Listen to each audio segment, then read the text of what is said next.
the Catalans, the Basques, the Galicians in the Basque.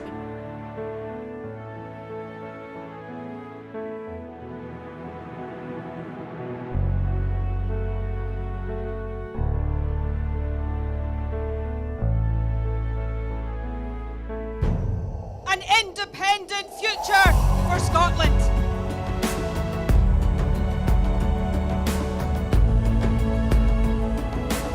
How quickly do you think a referendum can be arranged? Best practice demands that it should be 6 months.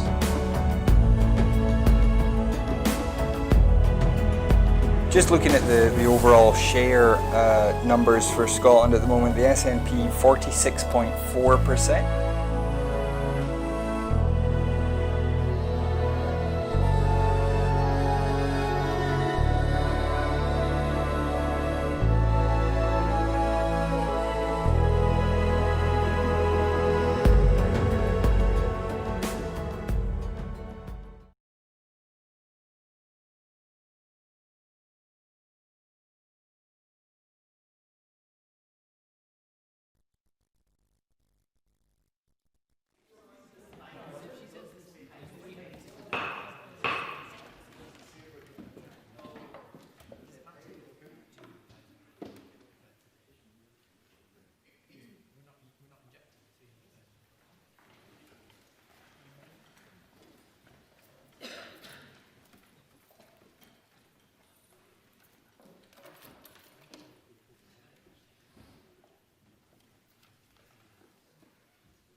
Good morning, everyone. Before we begin, can I remind members that social distancing measures are in place in the chamber and across the Holyrood campus. Please take care to observe these measures over the course of today's business, including when entering and leaving the chamber. The first item of business is consideration of business motion 23848 in the name of Graham Day, setting out changes to this week's business, and I call on Graham Day to move the motion. Move the motion. Thank you. No member has asked to speak on the motion, and the question is therefore that motion 23848 be agreed. Are we all agreed? Yes. The motion is therefore agreed. The next item of business is a statement by Jean Freeman on the vaccination plan. The Cabinet Secretary will take questions at the end of her statement, so there should be no interventions or interruptions. And I call on Jean Freeman for up to 15 minutes, please, Cabinet Secretary. Thank you very much, Presiding Officer. The most recent 7-day rate of COVID-19 cases is 262 per 100,000 and a test positivity rate of 10.1%. Public Health Scotland figures to be released at noon are expected to show that the new variant of concern is increasing in its dominance, and members will recall that it has an increased rate of infection of between 0.4 and 0.7%. So we face a more perilous situation than at any point in this pandemic. And while our NHS is very hard pressed, and yet again we owe a huge debt of gratitude to our NHS and social care staff, we have more at our hand to fight this. In addition to high-level compliance with restrictions and a significantly expanding testing programme with increased capacity and new technologies, we have the National Vaccine Programme, and it is that programme I want to update Parliament on today. Between the 8th of December, when we began the National Vaccination Programme, until the 12th of January, we have given first dose vaccination to just over 80% of care home residents and 55% of care home staff, just under 52% of frontline NHS and social care staff, and in the 8 days since the 4th of January, just over 2% of those aged 80 or over living in the community, a programme that is scaling up rapidly from this week. By the first week in February, we will complete 100% first dose vaccination for all those groups.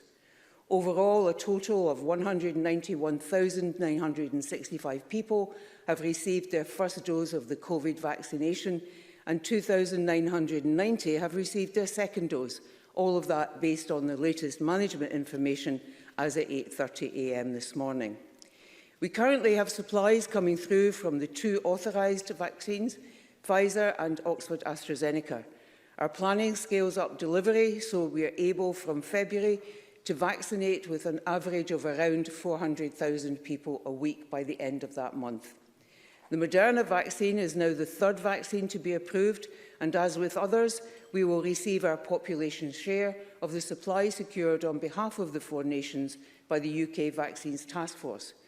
We currently expect the Moderna vaccine to be available to us from early April, and as before, we will use it in line with advice from the Joint Committee on Vaccines and Immunisation. As members know, the JCVI priority list from those aged 50 upwards reflects the fact that age is the greatest risk factor for serious illness and death from COVID, and represents well over 90% of the preventable mortality from COVID-19 in Scotland. To save lives, particularly in the face of such an infectious new strain, the priority is to vaccinate as many people as quickly as possible. And it was with that in mind, and on reviewing the clinical trial data, that the advice was given to prioritise first doses, providing very high protection with evidence of a minimum 90% vaccine effectiveness from 14 to 21 days after vaccination, and to deliver the second dose within 12 weeks from the first. So our planning has been realigned to do just that. The second dose remains important to lengthen the time immunity is present, and everyone will receive their second dose within 12 weeks of the first, and the second dose will be the same vaccine as the first. As of today, we have a total Scottish allocation of vaccines of 562,125 doses. Of this, 365,000 have arrived in Scottish vaccination centres with boards or GPs. A further 155,025 doses of Pfizer and 42,100 doses of Oxford AstraZeneca are either in transit or in storage at Movianto for Scotland to access. This afternoon, I will publish our deployment plan, setting out more detail. The plan will be updated as we go through the weeks ahead, and I will continue to update members. But based on the supply to date and the plans underway for workforce and vaccine locations, I want to set out some of that detail now. By the first week in February, all JCVI priority groups 1 and 2, that's residents in care homes for older adults, care home staff, frontline health and social care staff, and those aged 80 and over living in the community, will have received their first vaccine dose. With the level of vaccine stock we know we have now and projected deliveries over the next few weeks, beginning in February, we will then vaccinate people aged 70 and over by mid-February, and those aged 65 and those who are clinically extremely vulnerable by the beginning of March. In all, this covers JCVI priority groups 1 to 5, a total of just over 1.4 million eligible individuals vaccinated with the first dose. The second dose vaccination will run in parallel starting from the end of February, and our current modelling on required supply indicates that we will be delivering around 400,000 vaccinations a week from the end of February. Over the course of this period, we will use a range of different settings to deliver the vaccine. From care homes themselves for residents and staff to GP practices, health centres and local clinics, primarily for those aged 80 and over and the clinically extremely vulnerable, to occupational health and vaccination centres for NHS and social care staff. And of course, for those who find it difficult to get to a local centre, we will take the vaccination to them in their home. As we go through February and into March, more local vaccination sites will come on board, community pharmacies, mobile vaccination clinics, small-scale mass vaccination centres and large vaccination centres capable of delivering in excess of 20,000 vaccinations a week in a single location. Some of these large sites have already been secured: Aberdeen Exhibition and Conference Centre, Ravenscraig Sports Facility in Motherwell, Queen Margaret University in Musselburgh and the Edinburgh International Conference Centre. Right now, the NHS Louisa Jordan is, amongst other work, also acting as a vaccination centre, but rapid work is underway to secure more sites across Greater Glasgow and Clyde area, and in the weeks ahead I will provide members and the public with updates to the location map that is in today's deployment plan. As larger numbers become eligible and for whom local travel is easier, the centres are planning initially an 8 a.m. to 8 p.m. opening, but we can extend those hours if that proves more convenient for people. We currently have a team of around 33 military personnel supporting our programme, and I'm pleased that we've now finalised plans to increase this support to our larger centres to provide fast and assured site preparation and ensure the facilities are in place for our mass vaccination centres. Of course, critical to all of this is the workforce, both vaccinators and support staff. The plan to vaccinate 400,000 a week requires a daily workforce capacity of approximately 1,700 whole-time equivalent vaccinators and 950 whole-time equivalent support staff.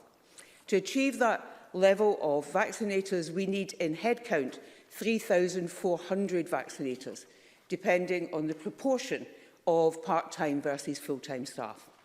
We currently have just under 5,500 individual vaccinators registered, not including all participating GPs.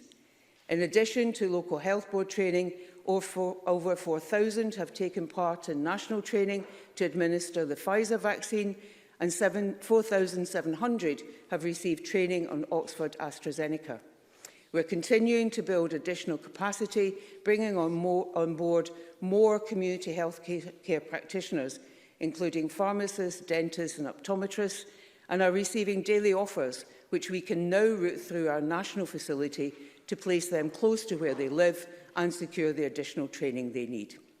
We're also working with the voluntary and community sector to set up a centralised volunteer coordination hub for deployment at mass vaccination centres, making good use of the locally offered support.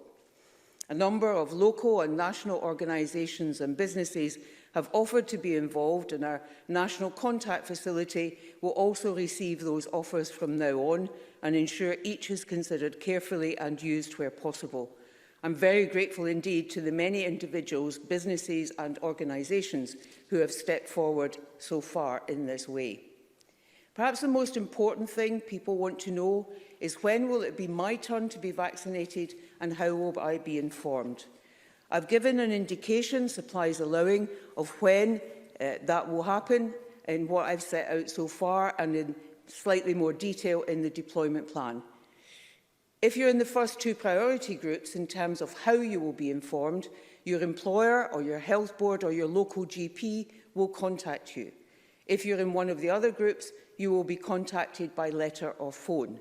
If you can't make the date or time you're given, you'll be able to rearrange that, again by phone or online. We've already delivered information to every household in Scotland, and from the 21st of January, a national marketing campaign will kick off.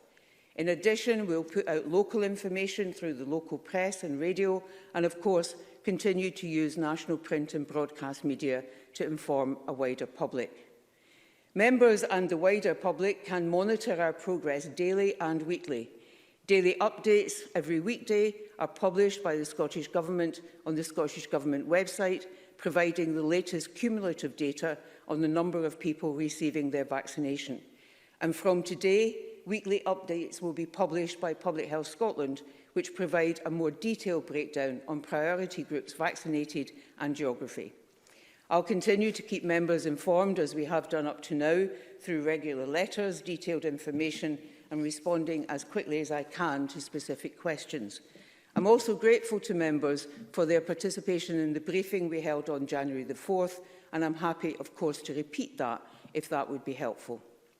Presiding Officer, before I end, I want to take this opportunity to recognise the very many NHS staff, Scottish Government officials, armed forces personnel, local authority colleagues and third sector partners who have worked so hard to get us to this stage and continue to do so.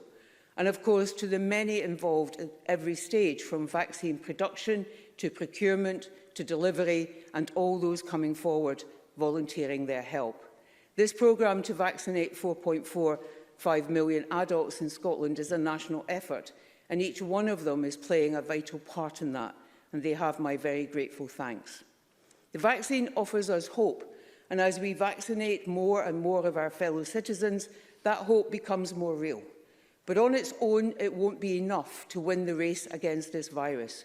Each one of us needs to do all we can, following the guidance, abiding closely to restrictions, washing our hands, wearing face coverings, maintaining 2-metre distance from each other, everything we can to slow down the spread of the virus and suppress its prevalence as low as we can, so that increasing vaccination can do the job we need it to do. Doing all of that will protect us, protect the NHS and save lives. Thank you.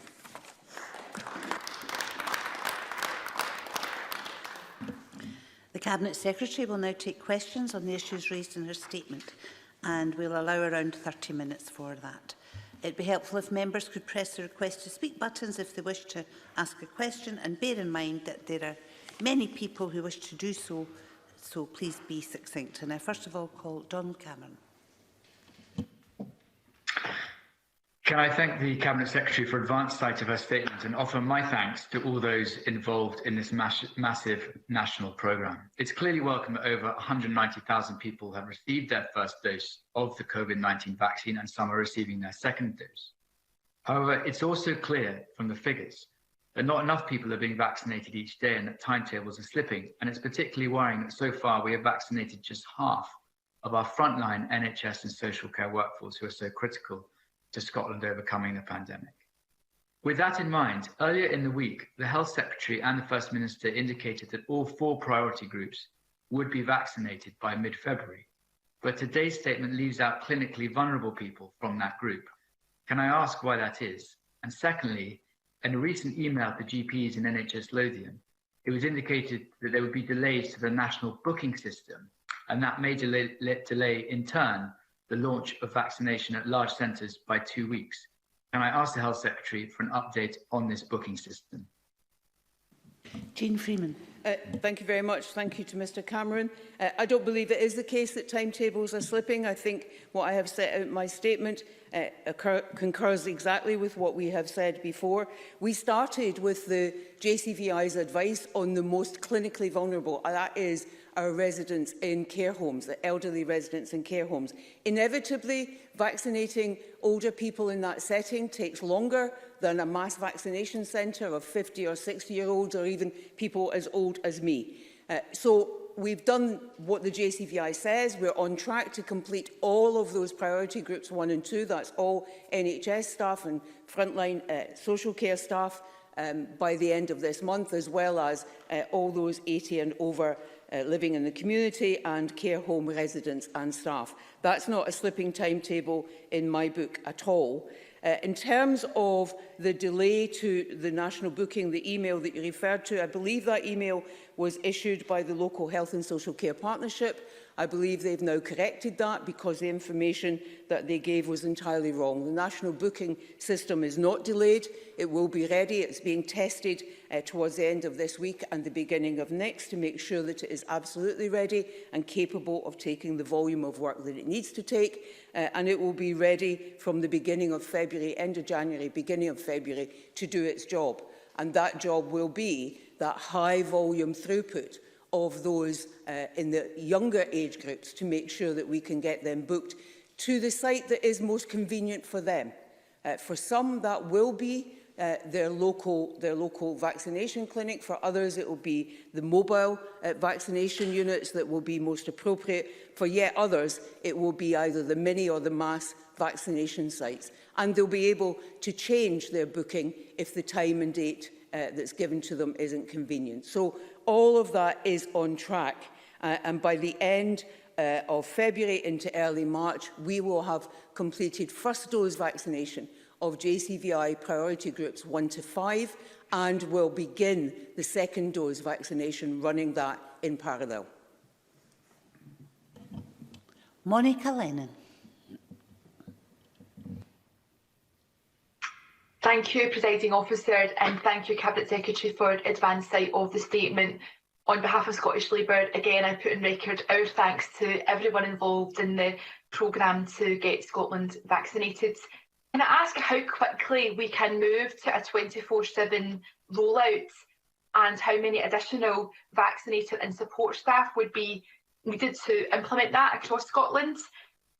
People are waiting patiently for the poster to arrive. So can I ask when people over 70 will start to be invited, and how will disabled and older adults who live in their own home, who need the vaccine brought to them, how will they be identified, and will everyone who needs at-home vaccination be guaranteed that?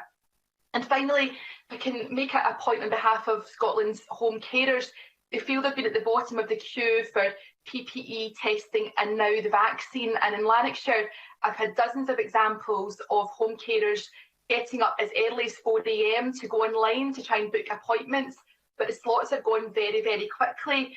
And we also have NHS staff waiting patiently and going onto the website repeatedly throughout the day. So what more can the Cabinet Secretary say to those workers who are getting a bit frustrated about the booking system, and what confidence can she give them that they will get their appointments very, very soon? Jean Freeman. Thanks very much. And there's a number of questions in there. I'll do my best. In terms of how quickly can we go to 24 hours, I would estimate, once we have the mass sites open and running, we can go to 24 hours. Obviously, that's not something that's possible in a GP practice or a community pharmacy, local clinics perhaps, but certainly the mass sites, that is entirely possible. As we move towards those, which I would anticipate, many are secured already, but I would anticipate in terms of the volume of people and the groups that we want to put through there, or for whom that is convenient, that would be end February, early March. I can confirm those dates to Ms Lennon properly after this session. Then, if that is going to work in terms of the volume, then 24 hours is the right way to go. And there is no will to not do that. The will is to do that if that's what it takes, because the objective is to get as many people vaccinated as possible. In terms of the numbers, the 400,000 vaccinations a week is that modelling that takes me to the numbers that I set out in the statement. Again, up to that number, depending on the mix of part-time and full-time. But remembering too that we continue to have people coming forward to register as vaccinators, so the numbers are growing. We currently have enough, even at 400,000 vaccinations a week, but more are coming forward. So we will, I am confident, be able to cope. And of course, with the armed services and the volunteer hub that we're setting up, also those support staff. In terms of over 70s and when will they start to hear, that should be towards the end of this month and then through into February, remembering that we are aiming to vaccinate them, offer them their first appointment for vaccination by the middle of February. For those at home, primarily the identification of people who are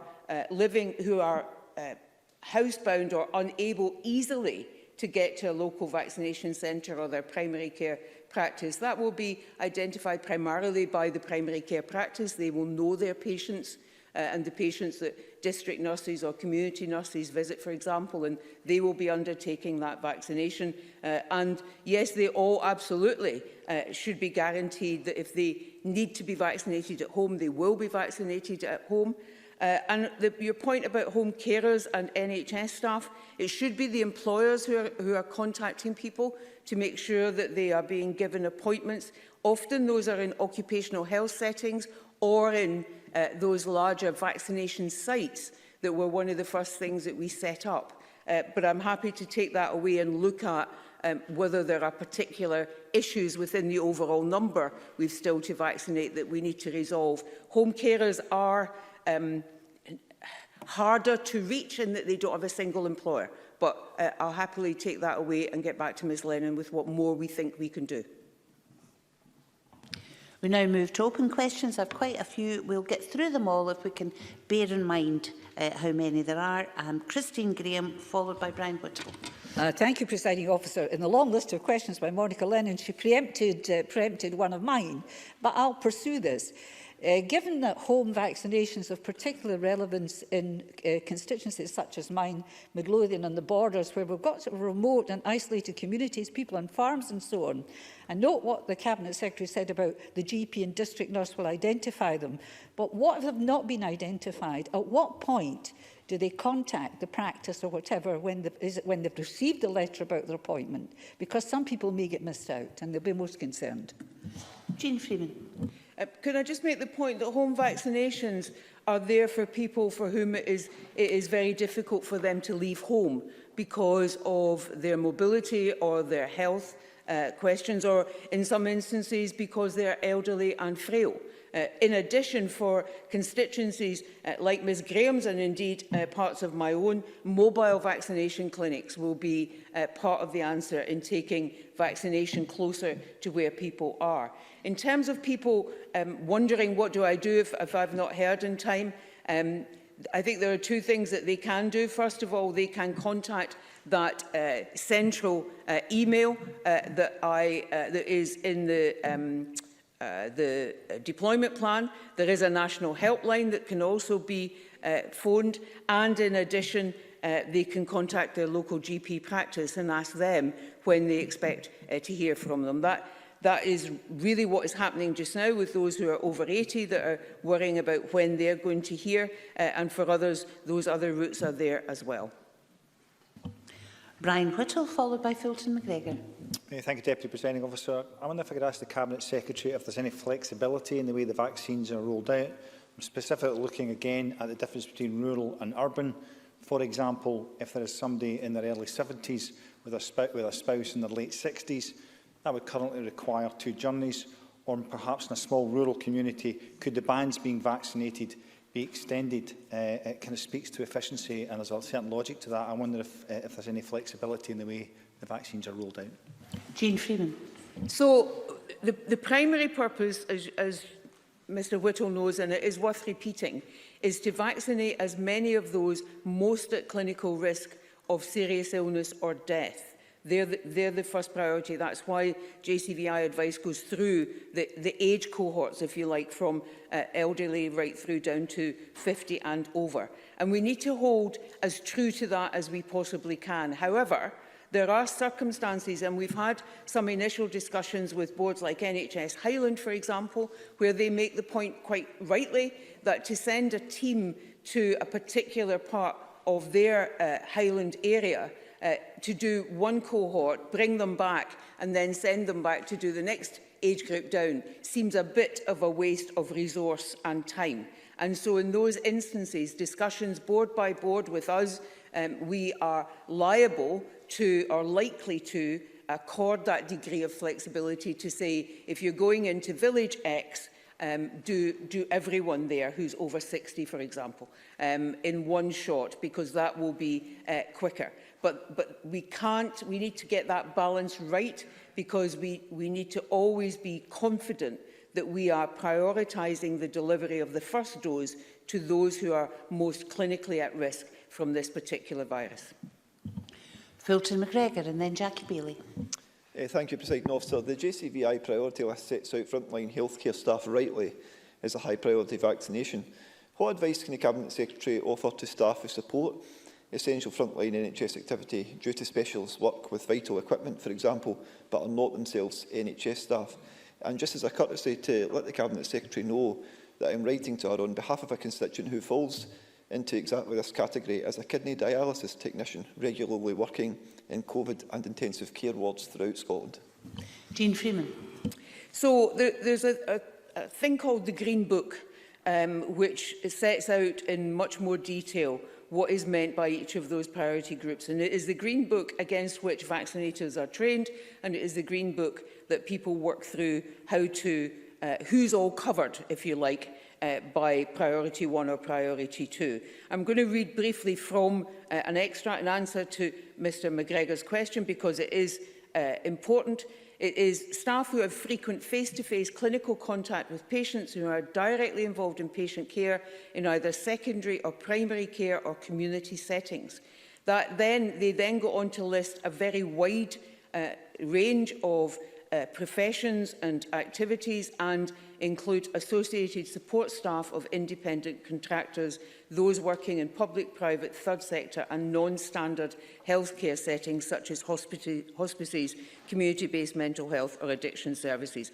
I will give Mr McGregor that in full, and actually I will include that in full in the letter that we'll issue to MSPs and MPs this afternoon, along with the deployment plan, so that people can see this is a wide definition, and it actually just So we know it also says temporary staff, including those working in the vaccination programme, students, trainees, volunteers, agency and bank who are working with patients must also be included.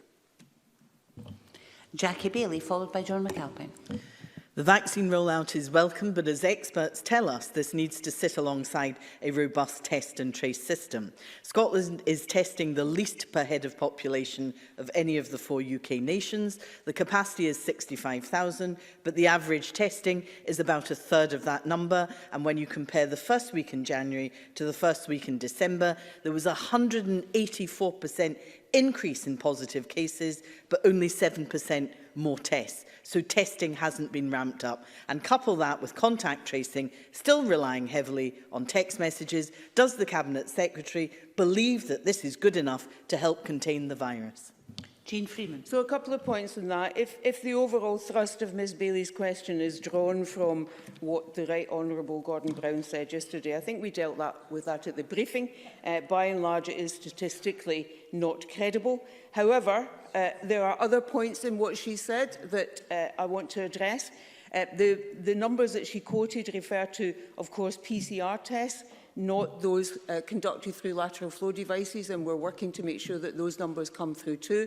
It is primarily lateral flow devices backed by PCR that is the central component of our increase in asymptomatic testing, both in care homes but also in communities. We will be coming forward in the next couple of weeks with a further expansion of asymptomatic community testing in order to use that based on the clinical advice I receive in a way that tries to further track down positive cases. But it is undoubtedly true that the PCR numbers that Ms Bailey quotes are not using the full capacity of either the Lighthouse Lab, of which we have a population share in Glasgow, or of the increased NHS PCR processing capacity. That is largely person-driven. So it's people who feel they have symptoms and book a test. They drive the use of that. However, the NHS labs will increase their use as we finish off moving all care home PCR weekly testing to the NHS labs.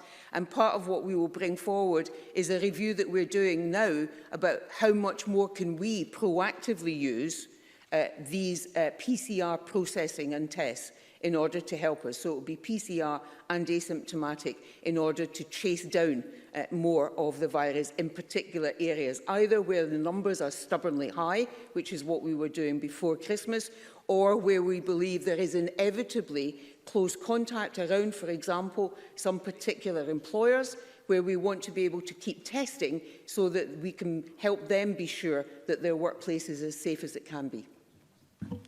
I'm concerned we won't get through all these questions, so if we could try and have shorter answers, please. Cabinet Secretary. Can I have John McAlpine, followed by Alex Cole-Hampton? Thank you very much. The JVCI advice on vaccination priorities says that the clinically extremely vulnerable group of younger adults will be vaccinated as part of Group 4 at the same time as the over 70s. The Green Book section on COVID was updated last year to include a number of conditions in the clinically extremely vulnerable group who were not previously on the shielded list. For example, adults with Down syndrome who have a mortality rate of COVID 6 times higher than the general population. Can the Cabinet Secretary confirm that everyone listed as clinically extremely vulnerable in the Green Book will be vaccinated in Group 4 at the same time as the over 70s as recommended by the JVCI?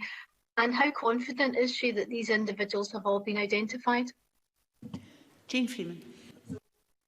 Important question. In terms of how confident can I be that they've all been identified, our Chief Nursing Officer and our Chief Medical Officer are working right now to make sure that we can find a number of ways to identify and cross-check to make sure that we have found everybody who would fit in that group, but also that if individuals feel that they've been missed out, that they have a really quick route of getting that situation resolved for them, and we will make that clear to members and the wider public as soon as that is resolved, and I hope it will be done very soon.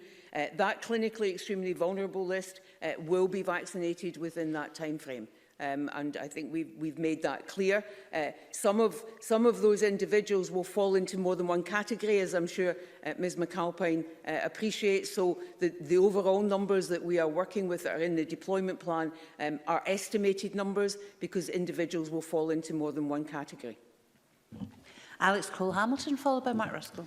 Thank you very much, Deputy Presiding Officer. Scotland's stockpile of nearly 200,000 doses of vaccine are currently in storage at Movianto. For the benefit of members, Movianto is in Bedford. GP surgeries across Scotland have been given small batches of vaccine and to distribute, and told that it will be several weeks before they are given more. A dose of vaccine in a freezer 300 miles away is of no value to a vulnerable Scot waiting immunity. So can I ask the Cabinet Secretary why this isn't in circulation? Jean Freeman.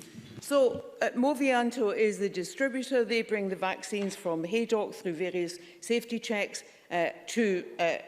certainly to us in Scotland, and from there on from our vaccination holding centres, which we've spoken about previously. The distribution then goes from there, from Movianto, around the various parts of the country, including to the islands. The vaccination doses go out on the basis of what each board or GP practice orders and says that they need for any given week. And so they're distributed in that way. In the instance of Pfizer, of course, it has particularly distribution challenges. So we're not stockpiling vaccines. We're not holding them back from vaccinators who are ready to go but can't do anything because they don't have a vaccine dose. And to suggest or imply that is quite wrong. The vaccination doses go out as quickly as we get them to all the places that are currently vaccinating, whether that is teams of NHS staff in care homes or vaccination centres, and now from last week, but ramping up this week and through January, through our GP practices and our local clinics to get to that over 80 age group. Mark Ruskell, followed by Annabel Ewing. On the 4th of January, the First Minister said that the government are considering how to prioritise the vaccination of school and childcare staff. And vaccinating these staff after frontline health personnel and high-risk populations could be an important part of any plan to safely and fully reopen schools, and would also be in line with WHO advice. So can the Cabinet Secretary confirm, is it still being considered, and when she will announce plans? Did you catch the end of that, Cabinet Secretary? No, Mr Ruskell, would it be possible to succinctly repeat the question? The whole question? I can no, just the last bit. I'm really looking for an update from Cabinet Secretary about the plans that were committed to on the 4th of February to vaccinate teachers and childcare staff. Thank you, Mr Ruskell. Jean Freeman. So the First Minister didn't commit to plans to vaccinate teachers and childcare staff. What she said was that she understood the concern. I'm paraphrasing here, so forgive me if I don't quote exactly. She understood the concerns, and that it was a matter that would be continue to be considered. The fact of the matter is that the JCVI advice is crystal clear. It's crystal clear in saying this virus is most serious for those who are older. Age is the highest risk factor. If you vaccinate JCVI priority groups, as they have listed, then you will prevent well over 90% mortality and morbidity in Scotland. If you take any quantum from that group for another group, then there are a group of older adults who you have been told to vaccinate because they're most at risk, that you are delaying their vaccination because you've put the vaccination doses somewhere else. What we have said is that there will be undoubtedly a number of people in the teaching profession, working in schools, working in nurseries, who will be covered by those JCVI priority groups. And therefore, they will be vaccinated in the time frame that we've set out.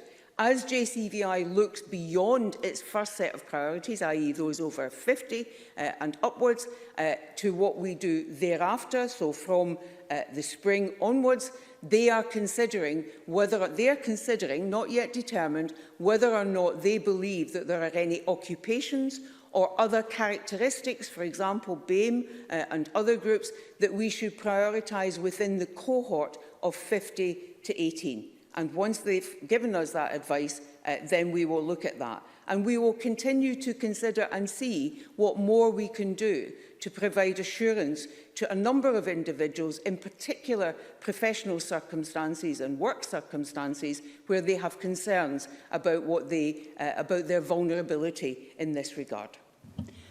Annabel Ewing, followed by Annie Wells.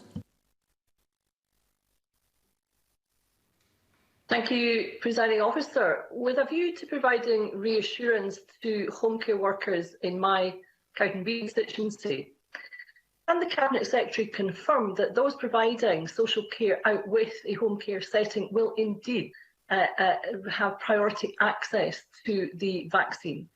And can the Cabinet Secretary indicate when all those home care workers across Fife and indeed across Scotland may expect be vaccinated? Jean Freeman. So on the latter point, I've said that we will vaccinate those priority, with the first dose, those priority 1 and 2 groups. We have completed that by the end of January. So that takes in the individuals that Ms Ewing is thinking about and talking about. In terms of the particular arrangements and circumstances in Fife, I'm sure Fife Health Board would be happy to provide you with that detail. I certainly can too, and I'm happy to make sure that we send that to you. In terms of social care workers out with a home care setting, I think I know the kind of settings that Ms Ewing is referring to, and where they are client-facing, providing direct care to individuals, and oftentimes very personal care to individuals, so that includes personal assistance and others. Where that is the case, then they are in that priority group as I've described. And again, if the Green Book, forgive me, I don't know for sure if it does, I suspect it does, if it gives the same kind of definition as it does for NHS or healthcare, frontline healthcare workers, I will make sure that Ms Ewing has sight of that too. Annie Wells, followed by Anna Sarwar. Thank you, Presiding Officer. Delivering this vaccine quickly and efficiently is of paramount importance, and companies across Glasgow, including Asda, Brewdog and Rangers Football Club, have all offered to play a part in storing and distributing the vaccine. So can I ask the Cabinet Secretary what action she has taken to work with organisations across civic society who could play a vital part in assisting with this significant challenge? Jean Freeman. Thanks very much. Many organisations and indeed individuals have offered support in various ways. The central contact that we've now set up, the email is offersofsupport.vaccine@gov.scotland. That will be where we channel all of those offers. The offers are then, whoever's making the offer is then has a conversation with us. We then pass that on if we believe it can be useful to either a health board or elsewhere in our central team, or indeed in some instances to our colleagues in the armed forces or local authorities to pursue it and take it up. That's how we will take forward all those offers of support from now on. We're rapidly running out of time here. Anna Sarwar, please. Thank you, Deputy Presiding Officer. It's clear that the vaccine is the way out of this crisis, and I support the ambition of 400,000 vaccines a week. But to be able to do that, that requires a national effort and national mobilisation. What plans do the government have to engage not just NHS staff, not just the British Army, but also a volunteer army as well, and also how we use mass vaccination centres using, for example, football stadiums, community centres, community hubs and more? Jean Freeman. So, as I said in the statement, we are setting up a centralised volunteer coordination hub. We're working with a number of organisations with the networks locally and nationally to help us do that, and that will be precisely to coordinate that volunteer workforce, if you like, locally and nationally to do exactly what Mr Sarwar says. Again, those offers of assistance in terms of hosting, if you like, a mini or a mass vaccination site are being processed through. But in addition, we are actively going out and looking for those in addition to the mass sites that I set out in my statement. Miles Briggs.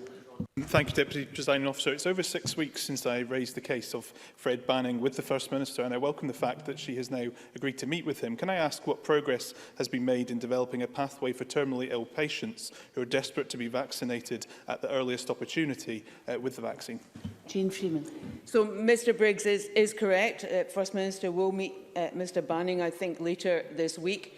I did, as I said I would, I wrote to JCVI. I know my colleague Mr Hancock has done the same. I believe colleagues in Wales and Northern Ireland have also done the same. We have yet to hear from JCVI. We will be back in touch with them again later this week to see if they are any closer to giving us advice. But in the meantime, I've also asked our Chief Medical Officer and his team to consider what their view would be on this matter so that we can try and get a resolution to this as quickly as possible. Very quickly, please, Ruth Maguire. Thank you, Presiding Officer. Can I ask the Cabinet Secretary what steps are being taken to ensure that those with communication challenges and folk whose first language is not English do not face inequalities in vaccine access? Jean Freeman. So it's a really important point. All the various I can't get the phrase right, but what I mean is the standard communication framework, which I think Ms Maguire will know what I mean by that. All those necessary steps about how we communicate in written terms and by other means are being incorporated. And I know that colleagues centrally are discussing with both British Sign Language but also with interpreters in other languages how might we progress that. And I've actually recently had a letter from a group of interpreters offering their support to help us make sure that we communicate and make as accessible, not just physically, but in all sorts of other ways, this programme so that we don't miss people out because they can't access a vaccination centre or understand what it is that we're offering. Thank you. That concludes questions on the Ministerial Statement on the vaccination plans. I'm sorry I was unable to take Rona Mackay and Sarah Boyack. We'll shortly move on to the next item of business.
Thank you. The next item of business is a statement by John Swinney on COVID-19, update in schools and remote learning arrangements.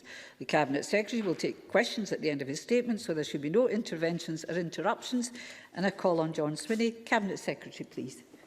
Presiding Officer, Scottish education is today focused on ensuring our children receive the high-quality learning to which they are entitled, despite the current challenging circumstances. In this statement, I will set out what remote learning means for young people, teachers and parents, what our young people are entitled to expect, and the measures being put in place to make sure they receive that support.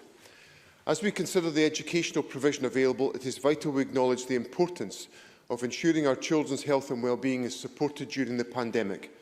That has been a fundamental priority of the education system since schools returned in August, and it will remain a fundamental priority during this period of remote learning.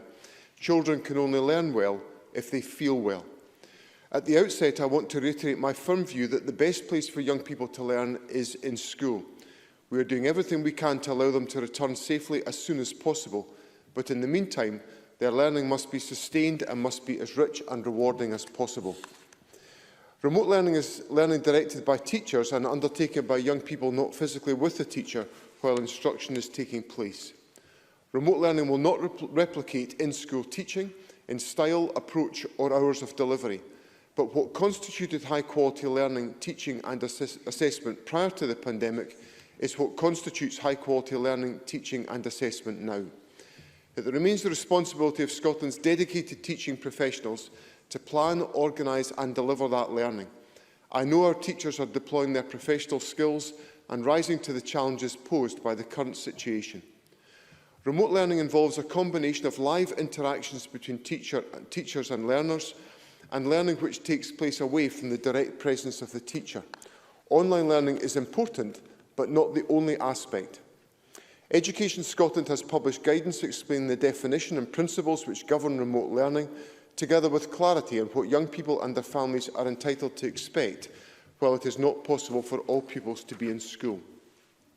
Remote learning activities will offer pupils opportunities to develop and progress, be assessed and receive feedback, engage with age and stage appropriate activities, and receive opportunities which will account for additional needs, disadvantage or vulnerability.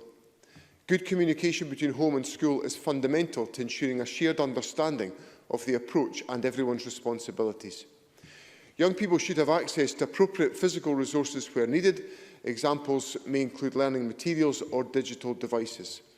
They are entitled to access high-quality interactive remote learning and teaching using technology or other methods, with an appropriate balance of live learning and independent activity and ongoing dialogue with teachers.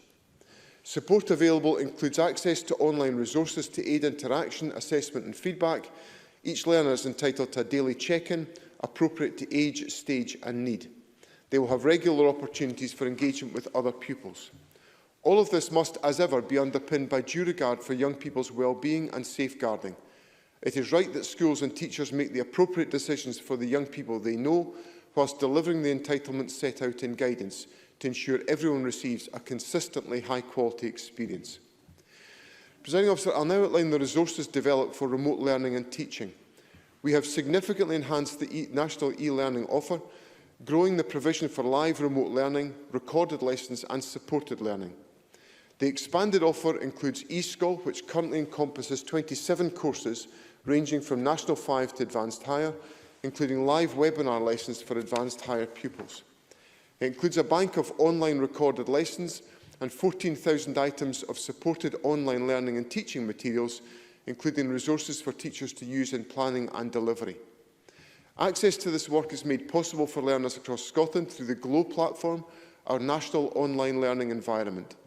Indeed, our commitment to GLOW over many years demonstrates Scotland's long recognition that digital technology can enhance learning and teaching, and other parts of the United Kingdom have sought to learn from our experiences in the field of online learning.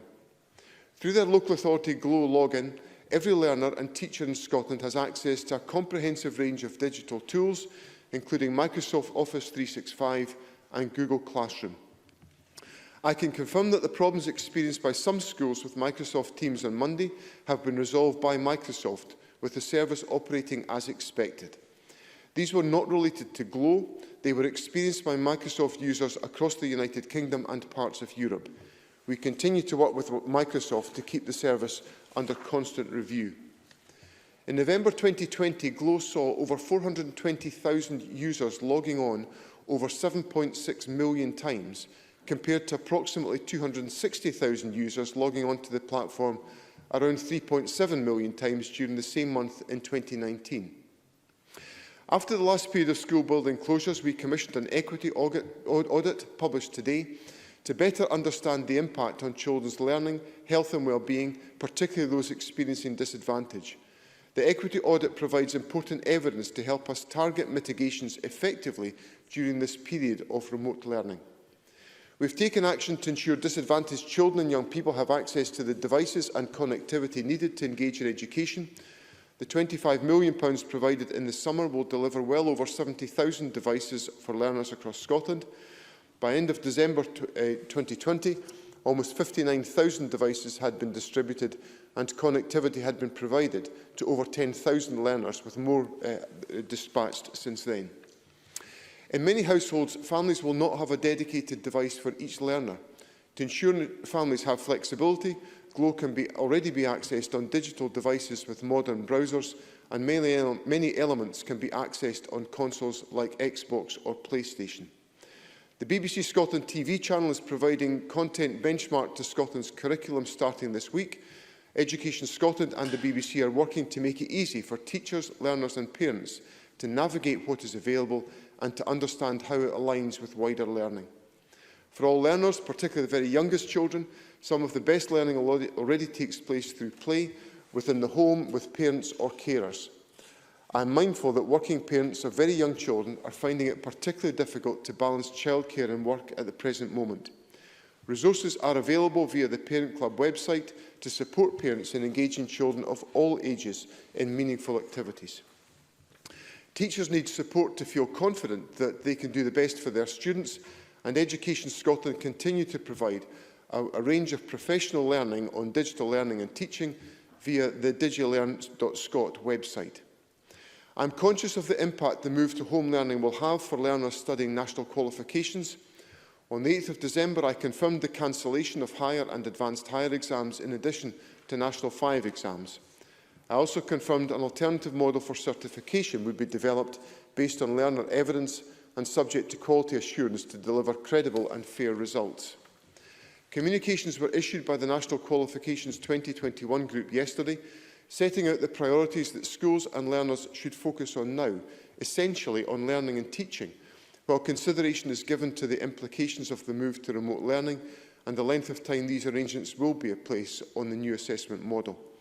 I discussed this with the Chief Examining Officer yesterday, and the Education Recovery Group will consider this in more detail tomorrow. Presiding Officer, everything I have set out here on principles and entitlements is published online for all to refer to. We have worked with the General Teaching Council for Scotland to write to every registered teacher, making certain everyone delivering education is clear about our remote learning expectations and the resources available. Last Friday, I spoke with around 800 head teachers to discuss our expectations and will continue to engage directly with teachers as we deliver remote learning. I know schools are already doing their utmost for their pupils. They have responsibility for the quality of the education they provide and for ensuring continuous improvement. They will be improving their offers, reflecting on their experiences and on the feedback from parents and learners. Local authorities have statutory responsibility for ensuring the quality of education, including remote learning provided by their schools. This is emphasised in the Educational Continuity Direction issued on Friday, which states that each education authority is required to provide education by way of remote learning to pupils who normally attend schools under the management of the Education Authority from the 11th to the 29th of January 2021. Education Scotland has already gathered evidence on our system's readiness for remote learning, including by reviewing local authority plans for blended learning in the summer. I can announce today that the quality and effectiveness of remote learning across the country will be reviewed by Her Majesty's Inspectors of Education. A programme of national overviews will commence immediately and last for the duration of remote learning. These will evaluate what is working well and where further improvement is required, based on information collected from varied sources, including engagement with schools and local authorities. Her Majesty's Inspectors of Education are this week evaluating the first focus area, local authority planning and guidance on remote learning. These overviews will be published weekly. The first report will be published on Friday, the 22nd of January. Schools are rightly deeply focused on delivering quality remote education now. We will make sure these reviews do not distract or burden them while providing important assurance to parents and ensuring further improvement in the remote learning offer where needed. I appreciate only too well the additional burden home learning is placing on many of our children and their families. I know the best place for our children is in their schools, with their teachers and their friends. Schools remain open for the most vulnerable children identified by teachers. For children of key workers who have no viable alternatives, schools are open on an exceptional basis. But to ensure we reduce the interactions around schools and so contribute to suppression of the virus, we have to keep numbers of key worker children to the absolute minimum required. We need employers to support employees in only taking up in-school learning where there is no alternative, only on the days they need it, and for the minimum amount of time. More childcare options exist during this lockdown. Childminders remain open and informal childcare is an option for some families. We have set out 3 categories of key workers to support local authorities in keeping numbers to a minimum. I am aware that remaining open for very small numbers of children creates pressure for some childcare providers, and I can therefore confirm we will make temporary financial support of up to £3.8 million available for each 4-week period of restrictions to providers of daycare of children who are open during these restrictions. We will confirm these details shortly and are considering further support to childminders. Against that background, I know many families are struggling, and we need to make sure they get the support that they need. I can also announce today a package of £45 million of new funding to allow local authorities to deploy more support to their schools and families. The money will allow local authorities to prioritise the purchase of additional devices for children who still need them, recruit additional staff, and provide support to parents and families to engage with home learning, responding to the First Minister's commitment to members last week. Local authorities will have flexibility to use their allocation within parameters, including these elements. This money is additional to the £160 million I have already committed for education recovery since the start of the pandemic. The funding is sufficient in principle to support the recruitment of an additional 2,000 teaching staff up until the end of the financial year. However, local authorities have the option to use it for other vital staffing needs, including classroom assistants, administrative staff to support contact tracing, and facilities management staff. Since the start of the pandemic, our additional funding has led to an additional 1,400 teachers and over 200 support staff being appointed. Presiding Officer, my message to learners, teachers and parents is this. To learners, for whom this is a school year like no other, we will ensure you receive the support you need just now. I am committed to keeping the voice of young people central as we navigate the current challenges through the Scottish Youth Parliament and our new Youth Education Recovery Group. To teachers, I am deeply grateful for the work you have done to make remote learning work. Please access the advice, support and professional learning options through Education Scotland, your Regional Improvement Collaborative, your local authority and your school. And to parents, I reiterate, you are not expected to be teachers. Your child's school is here for you now and will be here for you when schools return.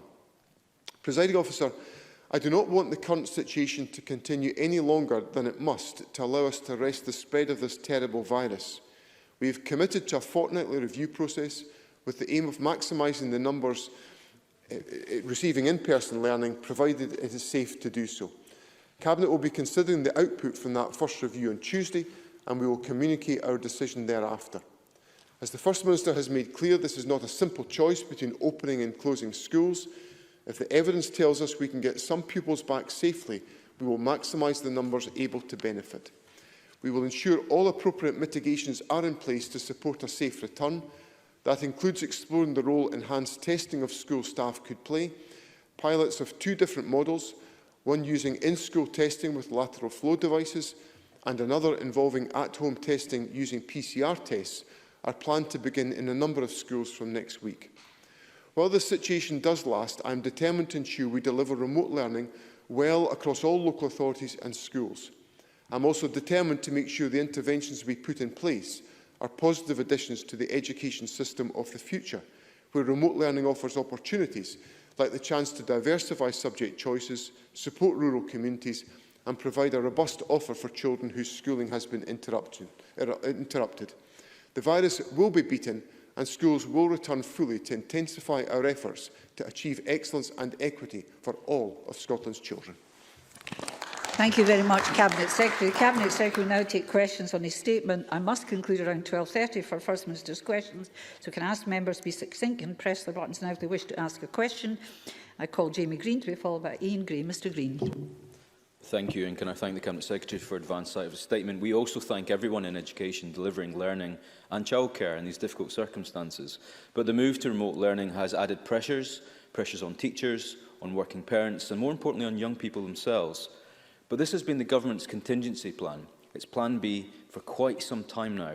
So why, 10 months into this pandemic, are there still so many uncertainties, such as why access to meaningful remote learning has become a postcode lottery, whether or not teachers are supposed to perform live lessons or not, and many questions still remain over this year's qualifications model.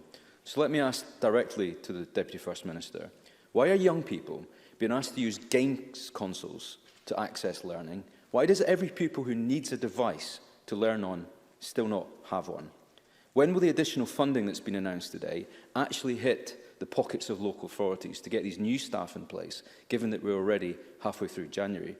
When will we finally see the full detail and guidance over the alternative certification model, given that so many are still completely in the dark over these plans?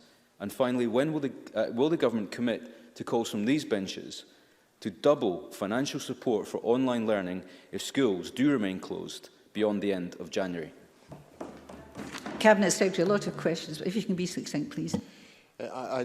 I don't accept the characterisation from Mr Green. I think he does a disservice to educational professionals who at this moment are working really hard delivering remote learning, live lessons, live interactions with pupils the length and breadth of the country.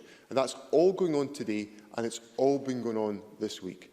In relation to some of the specifics, I recounted that we did a data collection exercise which identified that 70,000 young people were without devices that needed them. We've put in place the resources that have enabled 70,000 devices and connectivity packages to be in place. And I've just put new money on the table today for local authorities to fill any other gaps that they still face. And local authorities will get that. Once I've committed that money, local authorities know that money is coming to them, so they can commit to this expenditure that's required. On the alternative certification model, all of that detail has been published. What the National Qualifications Group is wrestling with is what is the implications of the move to remote learning that was announced a week ago. And that, well, all of the detail was published beforehand, but they are simply responding to the changes that have been announced a week ago. And they are taking care to consult with the education system, as the Priestley Review asked them to do, and they're doing it very well and to my satisfaction.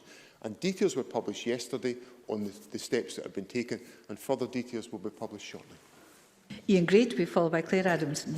Thank you, and thanks to the Cabinet Secretary for early sight of his statement. It is clear that teachers in difficult circumstances have worked very hard over recent months in preparation for a sudden shift to remote learning, and that they were ready with materials and programmes for their pupils to continue learning at home.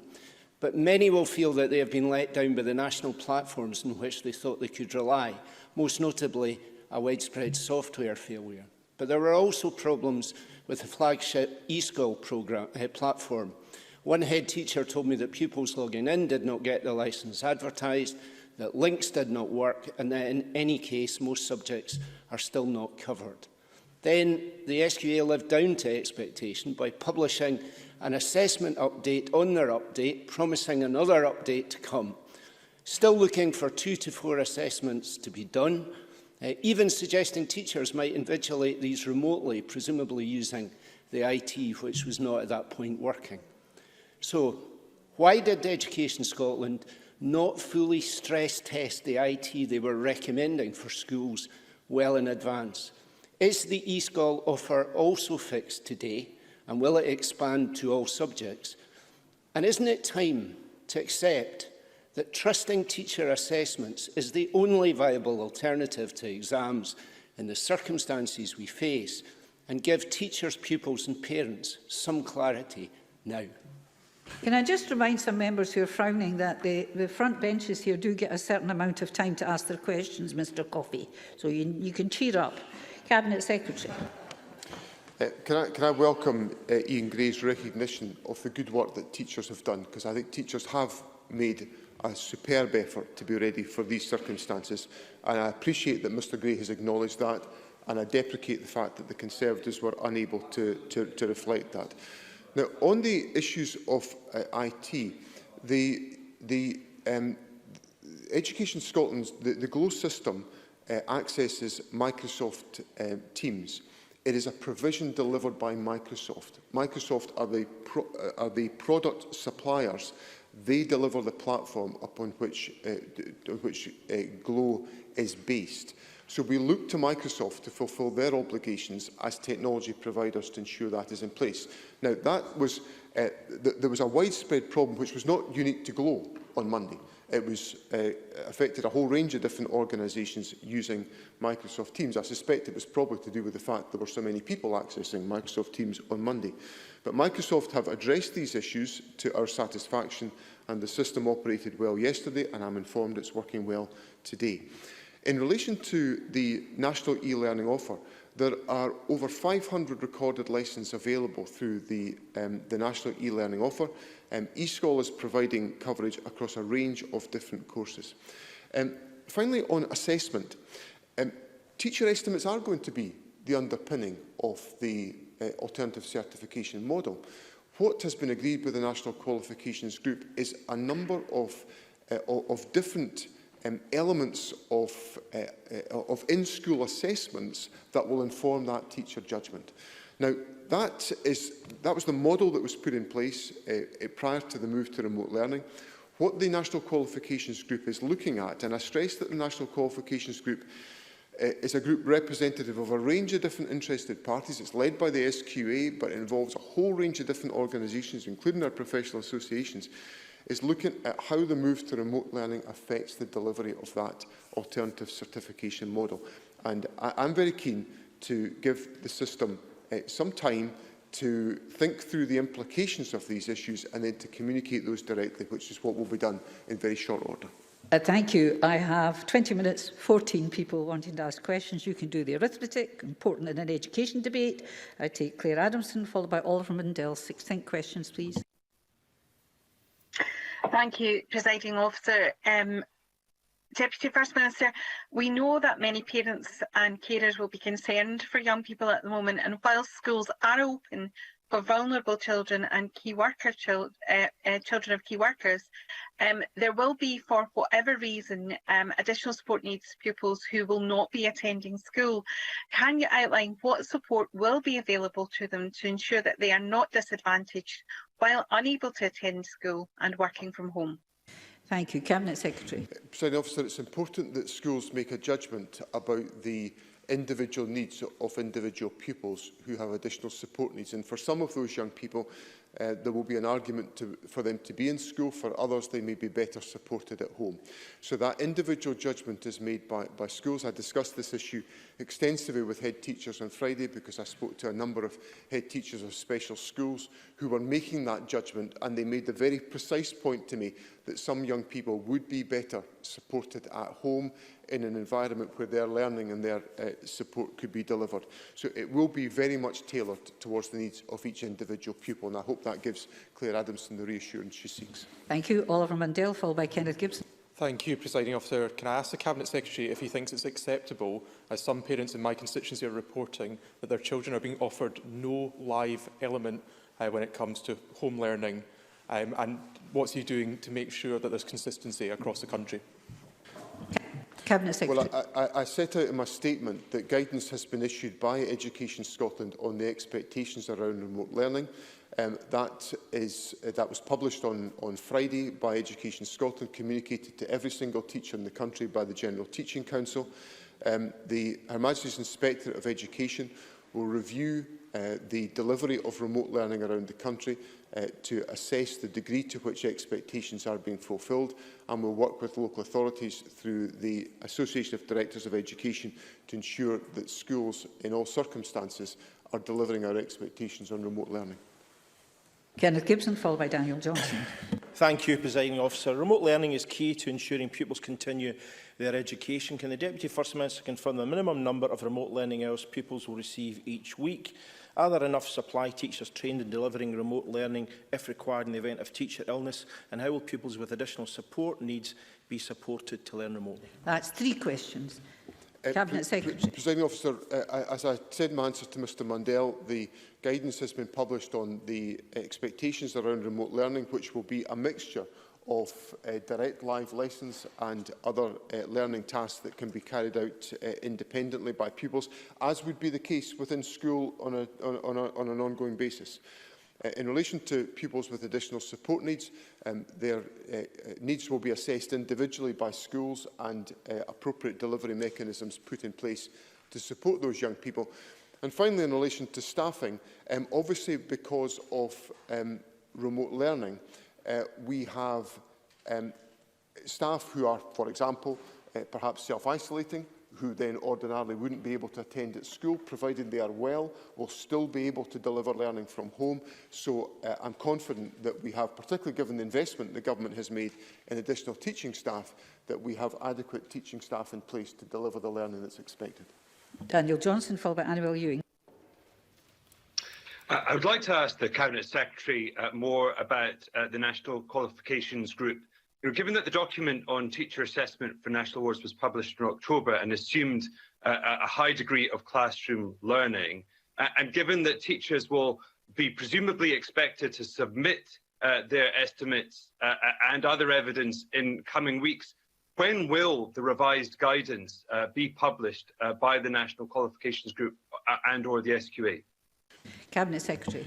I think it's important that I stress that the guidance will be published by the National Qualifications Group and not exclusively by the SQA, because the SQA are working very collaboratively with professional associations, directors of education and local authorities to make sure that we have system-wide, and Colleges Scotland, to ensure we have system-wide buy-in to the approach that we take.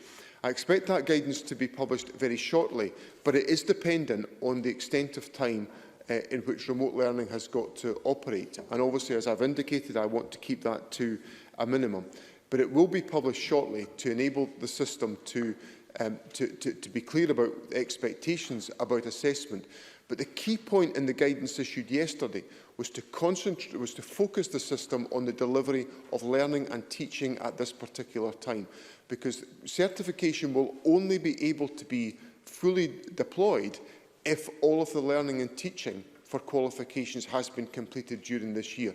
So I would encourage schools to concentrate on the delivery of learning and teaching and to consider the assessment issues, which may involve certain changes to the timetable for submission of estimates, for example, to be left until that is clarified by the National Qualifications Group. Annabel Ewing, followed by Liz Smith. Thank you, Presiding Officer. On the issue of key workers, I have been contacted by some parents in my Cowdenbeath constituency who are a bit confused about the position being adopted by Fife Council. And whilst I understand that the specific definition of key workers is a matter for the local authorities, can I ask the Deputy First Minister if anything can be done to ensure greater clarity and transparency so that parents know exactly where they stand as far as in-school and nursery education provision is concerned? Cabinet Secretary. Presiding Officer, we've set out 3 categories of key workers. Category 1 is essentially health and social care workers that are critical to the COVID emergency. The second group is wider emergency staffing across a range of different sectors. And thirdly, are a group of workers upon which the functioning of the Scottish economy is critical. Now, obviously, we've left flexibility for local authorities to interpret that guidance and to apply it more specifically, because in some parts of the country, those factors, for example, a part of the country that's more dependent on food processing, for example, for the Scottish economy, will have a greater, will have greater considerations in that respect to consider. So there is flexibility there for local authorities, but I think the key point that I have to make in response to Annabel Ewing's question is that we must keep to a minimum the number of key worker children that present at school, because only by that mechanism can we contribute to the national effort to reduce human interaction and therefore to stop the circulation of the virus. So we have to keep those numbers to an absolute minimum in the steps that we take forward. Liz Smith, followed by Beatrice Wishart. Thank you. Could I ask the Cabinet Secretary what discussions he or Education Scotland has had with the BBC Scotland and other TV channels about additional support for all those pupils whose first language is not English and who are obviously under very considerable pressure during this pandemic?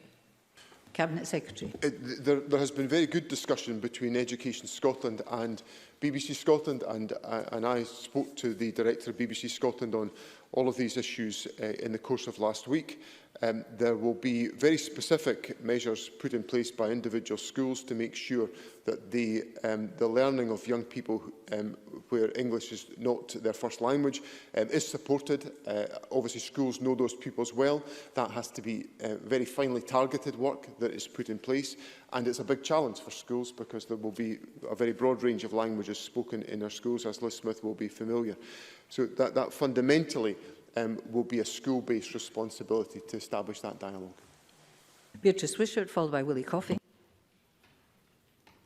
Thank you, Presiding Officer. Families' lives and livelihoods revolve around their childcare arrangements. The government can't simply gamble on employers being understanding and flexible. There does need to be a robust system. Families need to make safe arrangements without putting themselves at risk or sacrificing their careers. And if forced, those decisions will impact women the most. So what should families without a childcare place or an informal option do? Cabinet Secretary. Well, Presiding Officer, we are in quite exceptional circumstances just now, and I'm afraid we do have to ask employers to work with us in this respect. We've put into law that people should stay at home unless they have a reasonable justification for leaving home. That is now the law of Scotland. And we do that not because we're keen to do it, but because we have to do it. And we have to have employers working with us and supporting us in enabling employees to stay at home, to minimise the number of children that are at school, so we reduce the human interaction in our society and reduce the spread of the virus. These are, I am afraid, the hard consequences of trying to tackle COVID. And we are putting in place as much flexibility as we can around the provision of childcare. There is more in place than was in place from March last year. But we have to be very robust in making sure that we reduce the level of human interaction in our society, or the virus will overwhelm our National Health Service. Willie Coffey, followed by Ross Greer. Thank you. I'm delighted to hear of the considerable efforts being made by my former colleagues in Education Scotland to support learning and teaching at this time. But can I ask the Deputy First Minister, in relation to online learning, if he is able to provide an update on the Scottish Government guidance to be published, which will require daily interaction with young people in a live learning context, as he previously mentioned in his answer to me at last week's COVID committee? Cabinet Secretary. Presiding Officer, this detail was published by Education Scotland on Friday, and as I indicated in one of my earlier answers, communicated directly to all members of the General Teaching Council. So that communication went out on Friday. It links directly to a very helpful page on the Education Scotland website that relates all of the guidance and the sources of remote learning materials, and I think it's really a very convenient and helpful way for the information to be presented to members of the teaching profession. Ross Greer, followed by Alison Harris. Thank you. Some special schools across the country are operating as normal, having designated all pupils as vulnerable. This might be justified by the complex needs of their pupils, but a number of teachers and staff have contacted me with concerns for their health as a result. It's impossible to socially distance in a special school setting when teachers are also fulfilling a personal care role similar to that of a care worker. So can I ask if the staff in the unique setting of special schools are being considered for priority access to vaccinations? You had some difficulty getting all that. Do you manage to get it all? I did, Presiding Officer, yes. I think that the point that Mr Greer makes about some staff, and it won't be all staff, but some staff who are attending to the personal care needs of young people in special schools, I think do raise significant issues about whether they are part of the education workforce or the health and social care workforce. So that's an issue that has been actively explored, and just because the staff are delivering their work in a school setting, I don't think should determine whether they are school staff or health and social care staff, because their functions may essentially be health and social care staff. So that issue is being explored at the present moment. I have 5 members in about 10 minutes, so if we're good to each other, we'll get through them all. Alison Harris, followed by Claire Baker. Thank you, Deputy Presiding Officer. Whilst I appreciate that you're making temporary financial support available to the daycare of children providers, you say that you're considering further support to childminders. May I ask, when do you think this support will be available for them? Cabinet Secretary. We're looking very directly at the approach here, because, as Alison Harris will appreciate, some childminders may be able to operate in the present environment almost on the same basis as they would normally be operating. And we have to make sure that we have an approach that directly supports individuals in the fashion that all of our business support is designed to do, to make sure that individuals or businesses can make it to the other side of the pandemic, if I can put it as colloquially as that. So we have to look with care at that, because some childminders may be able to operate almost normally in normal operations. So we'll come to those conclusions as early as we possibly can do, because I'm anxious to make sure that there is no uncertainty for childminders in this process. Claire Baker, followed by John Mason. Thank you. I want to follow on from Ross Gear's questions, and I want to ask about the definition of vulnerability.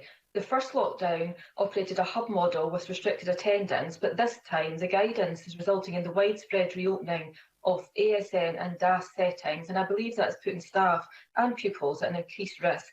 Will the Cabinet Secretary review the criteria to encourage and support restricted attendance and blended learning? Cabinet Secretary. I think there's a judgment to be made by schools, and particularly by special schools and schools that are supporting young people with additional support needs, as to whether it would be better for a young person to be educated in school or supported at home. And schools are making those judgments. Now, we'll be looking very carefully at the data that emerges about the number of pupils who are presenting at schools, because I have to be mindful of the number of pupils and staff that are in our schools, because if we don't reduce that, we will not get the benefit of essentially moving to a remote learning platform on the wider suppression of the virus within Scotland. Now, I'm looking at that data on a daily basis, and it's very early days for me to see any patterns in that data, but I will update Parliament on whether or not we need to take any other action in that respect to make sure that we're reducing the numbers of young people and staff that are presenting in school. John Mason, followed by Neil Finlay.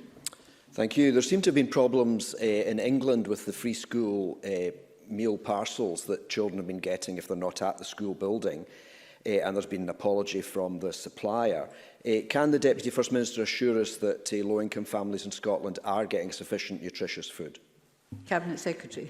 President Officer, the overwhelming majority of local authorities in Scotland have decided not to offer food parcels, but to offer direct financial support to families. Now, if my recollection is correct, I think all but one local authority in Scotland either offers vouchers or cash payments to families to enable families to make their choices about how to utilise their resources. And of course, one of the key points that underpins the government's policies on family support is the recognition that direct financial assistance and direct financial control for families is one of the strongest mechanisms that can be deployed to tackle poverty and to ensure families can make their own judgments. So I hope that addresses the point that Mr Mason has raised with me, but obviously the quality of support is essential to make sure that children are supported with nutritious food at this time. Neil Finlay, followed by Alistair Allen. Thanks. On Monday I asked families who did not have a computer or broadband access to get onto online learning to get in touch with me and detail their problems. Within 24 hours, 100 families had made contact, and I think this is very worrying. If 100 families from one single social media post in a limited area that my social media reach will get to contacted me, then what is the situation across the country in terms of those families who cannot access online learning? What's the government doing to quantify that and address it? Cabinet Secretary. Well, we did a data collection exercise with local authorities last year, and that identified that 70,000 young people had needed to have devices or connectivity packages to help them access learning. And the government put in place resources, some with the direct provision of Chromebooks, some with direct funding to local authorities that enabled about 70,000 needs to be met. Now, I accept that that's a moving picture and there may be other cases that will emerge. That's why I've put more resources on the table today to support local authorities in that endeavour should they experience circumstances of the type that Mr Finlay has raised with me today. And Alistair Allen. To ask the Deputy First Minister if he is able to provide an update on the discussions taking place with local authorities and teaching unions on the testing pilot for school staff, so that those who work in our schools feel reassured about returning to work when it is safe to do so. Cabinet Secretary. President, I think I heard the core point of Dr Allen's question, which was on testing arrangements in schools. And we have a number of pilot studies that are now underway, which we will be commencing next week. We also, of course, have the facility available to teaching staff at any time through their employer to request a PCR test if they're concerned about it. So they don't need to be symptomatic. They can secure a test should they wish one. And that is available to members of the teaching staff. It's not available to many other groups of employees, but it is available to teaching staff. And we are working to build that testing capacity to enable us to be confident about a return to face-to-face learning. Of course, the best way to secure a return to face-to-face learning is to see a massive reduction in the prevalence of coronavirus within our communities. And that's the most assured way in which we can see a return to face-to-face learning. And that's why it's important that everybody complies with the measures that the government has put in place and which merit compliance to ensure that we can reduce the prevalence of the virus and get young people back into schools. Thank you. That concludes the question on the statement. Can I thank the Cabinet Secretary and members? Everyone managed to get to their question. Thank you very much. And there'll be a short break for the next bit.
Thank you very much, colleagues.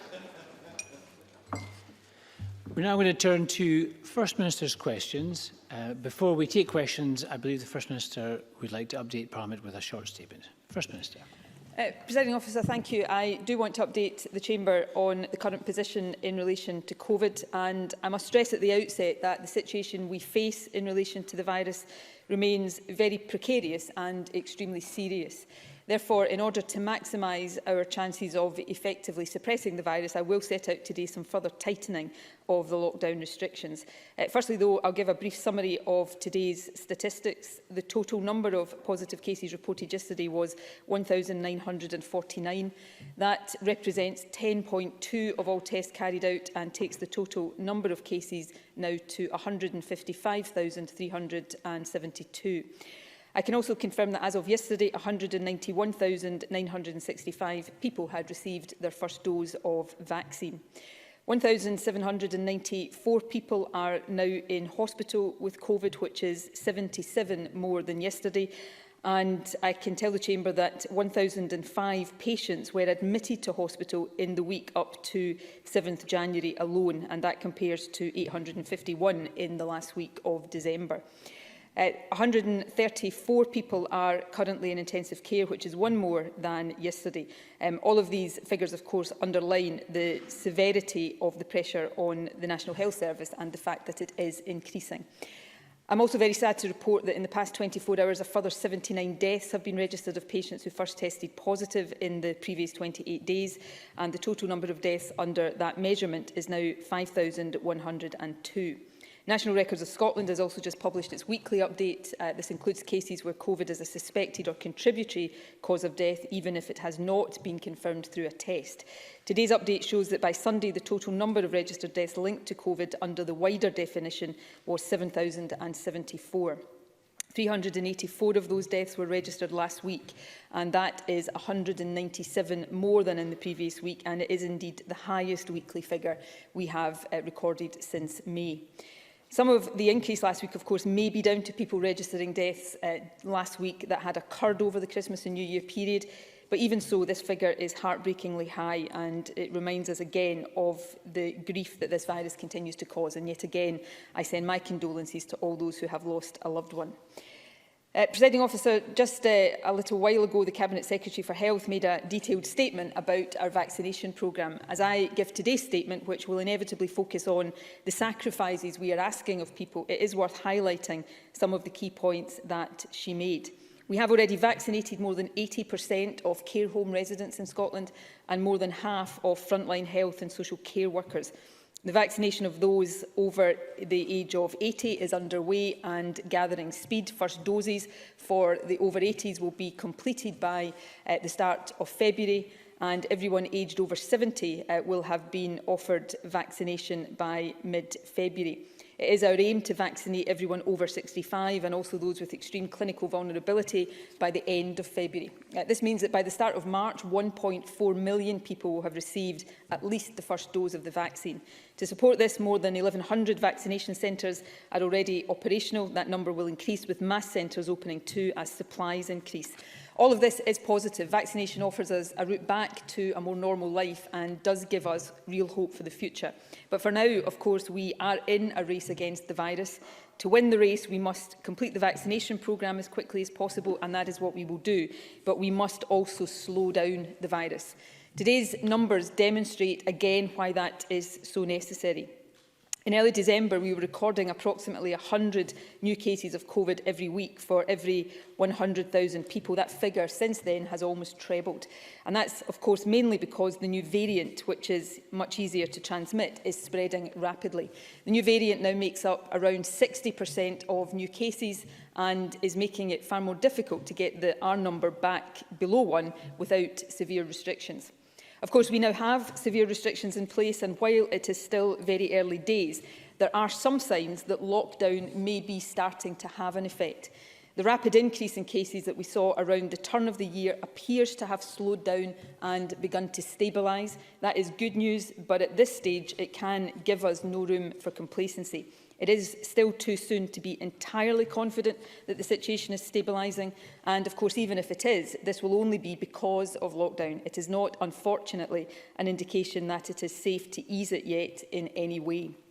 The number of new cases is still far too high, and of course, all of this is having a significant and severe impact on our health service. With the number of people being infected every day remaining as high as it is, the pressure on the NHS is likely to increase further and continue for some time.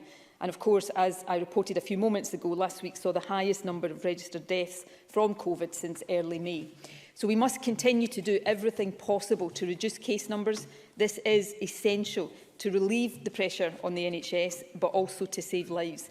That is why the Cabinet considered yesterday some further tightening of the lockdown restrictions to ensure that they can be as effective as they need to be in suppressing the virus. There are 6 changes that we intend to make, and the regulations giving effect to these will, subject to Parliament's approval, take effect on Saturday. Now, I am aware that some of these changes will sound technical and relatively minor. However, we believe that both individually and collectively, these additional measures in further reducing the interactions that allow the virus to spread will help our essential efforts to suppress it. And of course, however technical the changes might sound, I know that all of them involve further restrictions on our essential liberties. So I want to give an assurance again that none of these decisions are arrived at lightly. Let me therefore set out now what these changes are. Firstly, we intend to limit the availability and operation of click and collect retail services. Only retailers selling essential items will be allowed to offer click and collect. This will include, for example, clothes and footwear, baby equipment, homeware and books. All other click and collect services must stop. More importantly, though, for click and collect services that are allowed, staggered appointments will need to be offered to avoid any potential for queuing, and access inside premises for collection will not be permitted. The details will be set down in regulations and in guidance. I know that businesses affected by this change will be disappointed and that many have gone to great lengths to make services as safe as possible, but we must reduce as far as is possible the reasons people have right now for leaving home and coming into contact with others. I welcome the actions of those businesses that have voluntarily suspended click and collect and tightened their procedures in, for example, relation to face coverings. Secondly, we intend to apply restrictions to takeaway services. Customers will no longer be permitted to go inside to collect takeaway food or coffee. Any outlet wishing to offer takeaway will have to do so from a serving hatch or doorway. This is to reduce the risk of customers coming into contact indoors with each other or with staff. Thirdly, we intend to change the rules around consumption of alcohol. At the moment, different parts of Scotland have different laws in relation to the consumption of alcohol in outdoor public places. However, from Saturday, it will be against the law in all Level 4 areas to drink alcohol outdoors in public. That will mean, for example, that buying a takeaway pint and drinking it outdoors will not be permitted. Again, I know this is not a popular move, but it is intended to underline and support the fact that we should only be leaving home right now for essential purposes. That includes exercise or recreation, but it does not include simple socialising. And when you do leave home, you should only meet one person from another household in a group no bigger than 2 people. I know this is a hard message and it is absolutely not one that I want to be sending, but it is vital to reduce the risk of the virus spreading. Fourthly, and significantly, we intend to strengthen the obligation on employers to allow their staff to work from home whenever possible. The law already says that we should only be leaving home to go to work if it is work that cannot be done from home. This is a legal obligation that falls on individuals. However, we will now introduce statutory guidance to make clear to employers that they must support their workers to work from home wherever possible. For all employers, the basic but vital message is this. If your staff were working from home during the first lockdown last year, they should be working from home now, and you should be facilitating that. Fifthly, we will strengthen the provisions in relation to work inside people's houses. We've already issued guidance to the effect that in Level 4 areas, work is only permitted within a private dwelling if it is essential for the upkeep, maintenance and functioning of the household, and we will now put this guidance into law. Now, the final change is an amendment to the regulations requiring people to stay at home, but I want to be clear, this is intended to close an apparent loophole rather than change the spirit of the law. It will also bring the wording of the stay-at-home regulations in Scotland into line with the other UK nations. Right now, the law states that people can only leave home for an essential purpose. However, having left home for an essential purpose, someone could then stay out of their home to do something that is not essential without breaching the law as it stands. So the amendment will make it clear that people must not leave or remain outside the home unless for an essential purpose. This change will provide legal clarity to facilitate any necessary enforcement.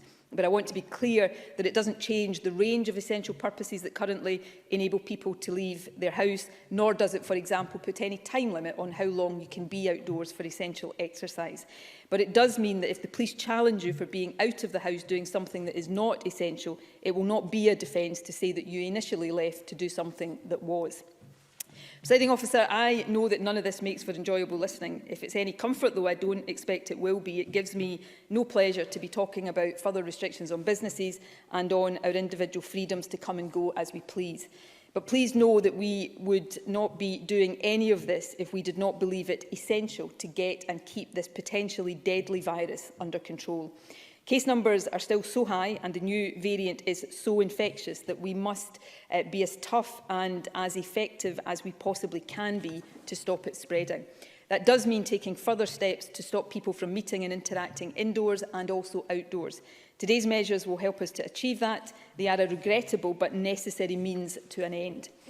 In concluding, I want to stress again that though these are dark and difficult times, we also have grounds for hope. As I indicated earlier, there are some early signs that the lockdown is beginning to have an effect, so we must stick with it.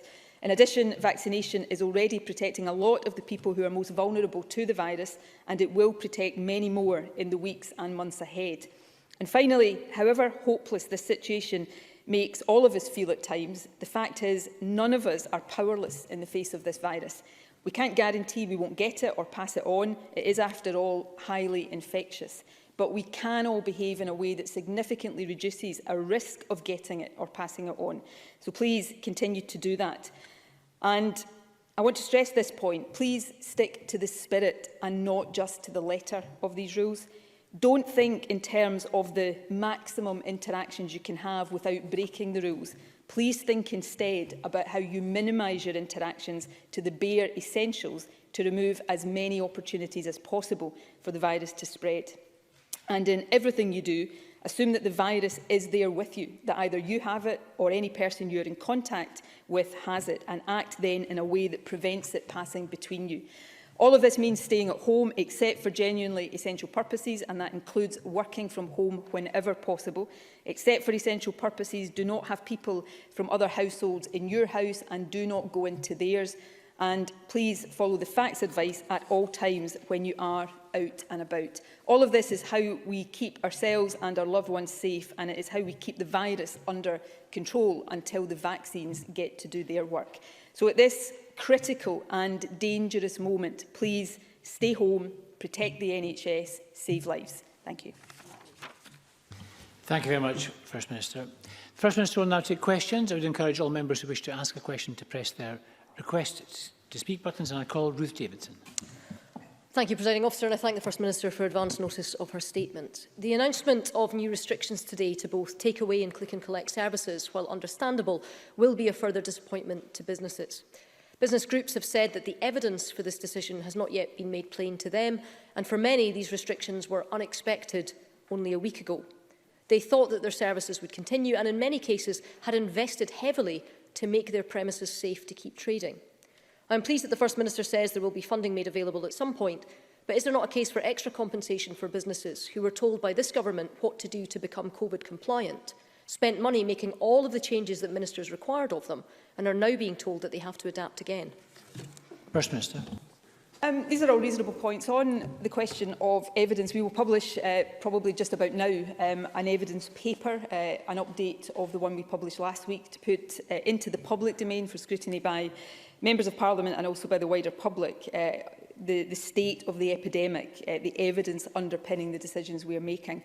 I fully understand the call for businesses in different sectors for specific evidence about transmission in their sectors, and when we were at a stage with community prevalence of the virus lower, that was much more relevant to look with a laser focus at exactly where the virus was spreading. When we have higher community transmission being fuelled by this faster spreading variant, it is much more a case that what the evidence tells us is that overall, in general, we have to minimise all of the interactions between ourselves and each other.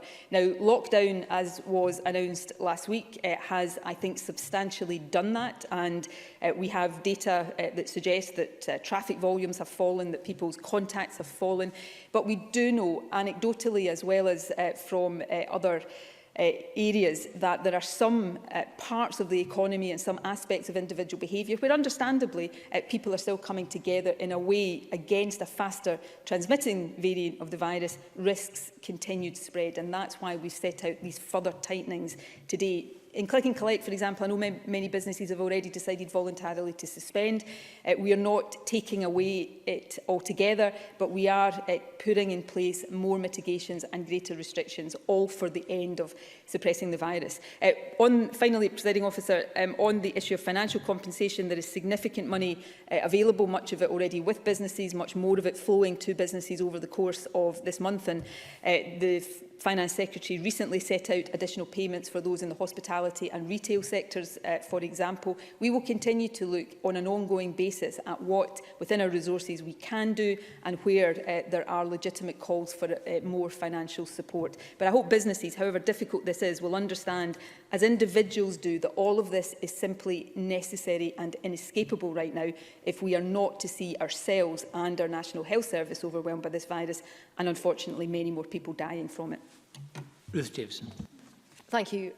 This decision is the latest where businesses don't feel involved or consulted by the government. They feel like an afterthought, and no wonder. We called for a COVID Business Council months ago. The First Minister said she'd take it forward, but it's still not been launched. The new funding announced earlier this week is welcome, but it was welcome way back on the 9th of December too, when the Government announced an extra £185 million of support for business and £55 million funding for sports clubs. And in November, when they announced the Strategic Framework Support Fund. And it was welcome in late October, when they announced a £30 million discretionary fund.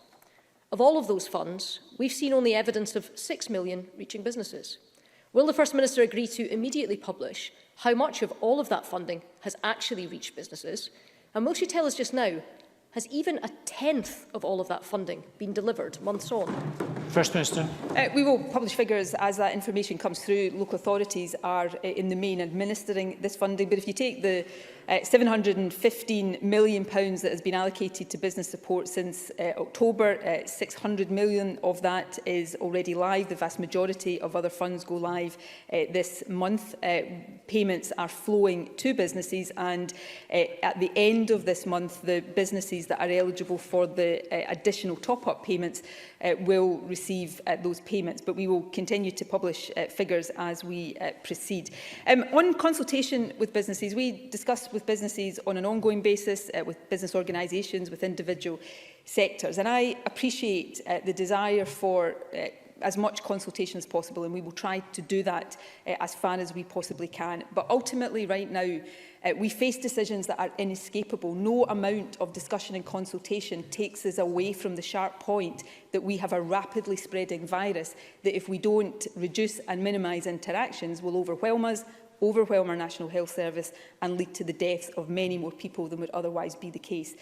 So I'm afraid that is the harsh reality of the situation we're in just now. And my duty as First Minister and the duty of the Government is not to shy away from these difficult decisions, to take the responsibility for these decisions, to stand up here, to set them out, to set out the reasons for them and the evidence behind them, and yes, do as much as we can, as we will continue to do, to support those affected by them. Ruth Davidson. Responsibility not to let viable businesses fall. And here's where we're at. Leaked documents show that only 7 in 30 business funds have launched. The FSB Scotland says that funding is trapped in an administrative logjam. Another fund that's not included in that list of 30 has opened. The Digital Boost Development Grant launched yesterday morning. It was meant to remain open for 6 weeks, but it has already shut within 24 hours because it was inundated and oversubscribed. That is the measure of how desperate things are. Businesses are crying out for funding, but the funds aren't opening and the guidance hasn't been delivered. The First Minister just talked about councils. Well, councils want to get it out the door, but they're hearing nothing from the Scottish Government. If you click onto the Falkirk Council website, they list 16 Scottish Government funds, and then underneath they say, and I will quote it directly, "Please do not contact us about these funds as we do not have any details yet." First Minister, how many funds have even had guidance issued, never mind delivered money into people's pockets? First Minister. All of the funds, 600 million of the 750 million announced most recently, is already live. The other amount of that, which has been announced more recently, will be going live over the course of the next period. I haven't seen the leaked documents that Ruth Davis refers to. I'm happy to have a look at them and see whether they are up to date or whether they are perhaps out of date. But since October, we've allocated £750 million to business support. That includes support of up to £3,000 every 4 weeks through the Strategic Framework Business Fund. There is additional bespoke funding for sectors like tourism and culture, which have been hit particularly hard, and groups such as self-employed, newly self-employed and taxi drivers. On the 11th of January, just a few days ago, we announced top-up grant support for hospitality, retail and leisure businesses. For larger businesses, that will be a top-up of £25,000, which will be paid later this month. Compared to £9,000 in England, for example, smaller businesses will receive a smaller amount. And of course, just yesterday, we announced additional funding for our island communities so that they can help businesses that are in level 3 areas as opposed to level 4. I've had discussions with the Finance Secretary about how we do support councils to get the money out of the door more quickly and into the pockets of businesses more quickly. The Digital Boost Fund that has been mentioned already, it has very quickly been oversubscribed. So one of the discussions I was just having before I left the office to come here, and will continue and complete when I get back to the office after this, is about how we put additional funding into that in order to meet more of the demand for it. So this is an ongoing process, Presiding Officer, which we will continue to give the priority it merits. Davidson. The First Minister responds by listing announcements. I welcome the announcements. Everybody welcomes the announcements. The Scottish Government is great at making the announcements, but this is about getting money delivered into people's pockets, and it's not getting there. The First Minister's inbox will be the same as mine, which is groaning under the weight of people who are desperate to actually see some of the funding that they have been promised to stop their jobs from going under. Here's George. Good afternoon, Ruth. I'm asking as a husband and a father, can you ask the Scottish Government when the grant to Scottish taxi drivers is likely to be distributed? I am on my knees here trying to pay bills and also keep a taxi on the road with little work. It is desperate stuff now. I understand that everyone is in the same position, but we have been promised this since November and we can't find any access to find out what is happening. For George and 38,000 taxi drivers, read thousands more shopkeepers, gym operators, hairdressers, B&B owners, tour operators, wedding operators, self-catering operators, and those in any number of supply chains, all of whom have been promised help. They all welcomed your announcements, but all of whom are being told, don't bother applying yet because we don't even know how these schemes are going to run yet. Way back on the 24th of March, Kate Forbes said that the aim was to make payments within 10 working days. Right now, there are sectors out there who would be delighted if they could see promised cash within 10 weeks. When will the First Minister finally get to grips with this, as there are thousands of Scottish jobs relying on it? First Minister. I fully understand how important this is. Ruth Davidson seeks to give the impression that no money has flowed to businesses. That is not the case. We have announced many additional streams of support as different sectors have made the case for additional funding. When we announce that, of course, we have to put the arrangements in place, usually through local authorities. Local authorities often ask us for additional guidance about eligibility for that, and then the arrangements to get that out. That is an ongoing process that we will continue to accelerate and speed up as much as we possibly can. There is money flowing to businesses. There will be more money flowing to businesses, and the Finance Secretary will continue to support councils. Additional administrative support has been given to councils to make sure that the process is as quick as it can be. Question number 2, Richard Leonard. Thank you, Presiding Officer, and can I thank the First Minister for advance sight of her statement. Nobody welcomes these new restrictions, but compliance with them is necessary. And can I say especially that it really is important that employees who can work from home are allowed by their employers to work from home. This week, the Scottish Government's strategy for testing and tracking down positive COVID cases has come under renewed scrutiny. Research by Scottish Labour reveals that in the last 4 weeks, Scotland has carried out fewer tests per 100,000 than any other nation of the UK. And over the last week, Scotland carried out half the number of tests per 100,000 compared to England. And Professor Mark Woolhouse, a member of the First Minister's own advisory group, has warned, and I quote, "We are only finding half or even less than half of the cases. This is like fighting the epidemic with one arm behind our back." First Minister, yesterday you said that you were looking into a rollout of community mass testing at greater scale, which I welcome. But when will this start? Where will this start? And when will Scotland stop fighting the epidemic with one arm behind our back? Minister. I've had exchanges of this nature with Richard Leonard before, so I'm happy again to go through some of the basics and also some of the work that is underway. The figures that Richard Leonard quoted at the outset of his question, and I'm happy to be proven wrong if this is not the case, but I strongly suspect that these are the figures of the demand-led testing scheme. People who have symptoms going to a drive-through centre or a mobile testing unit or ordering a home test and getting tested. Now, again, I've set this out before. The reason that the numbers going through that are lower in Scotland than in other parts of the UK is that in Scotland, even though prevalence of the virus is much higher than we want it to be and rising, is lower than it is in other parts of the UK. It's perhaps about less than a third of what it is in some other parts of the UK. So in very simple terms, that means that there are fewer people with symptoms putting the demand on those tests. That's why those figures show what Richard Leonard has set out. And I think that's quite an important point of detail to grasp and understand.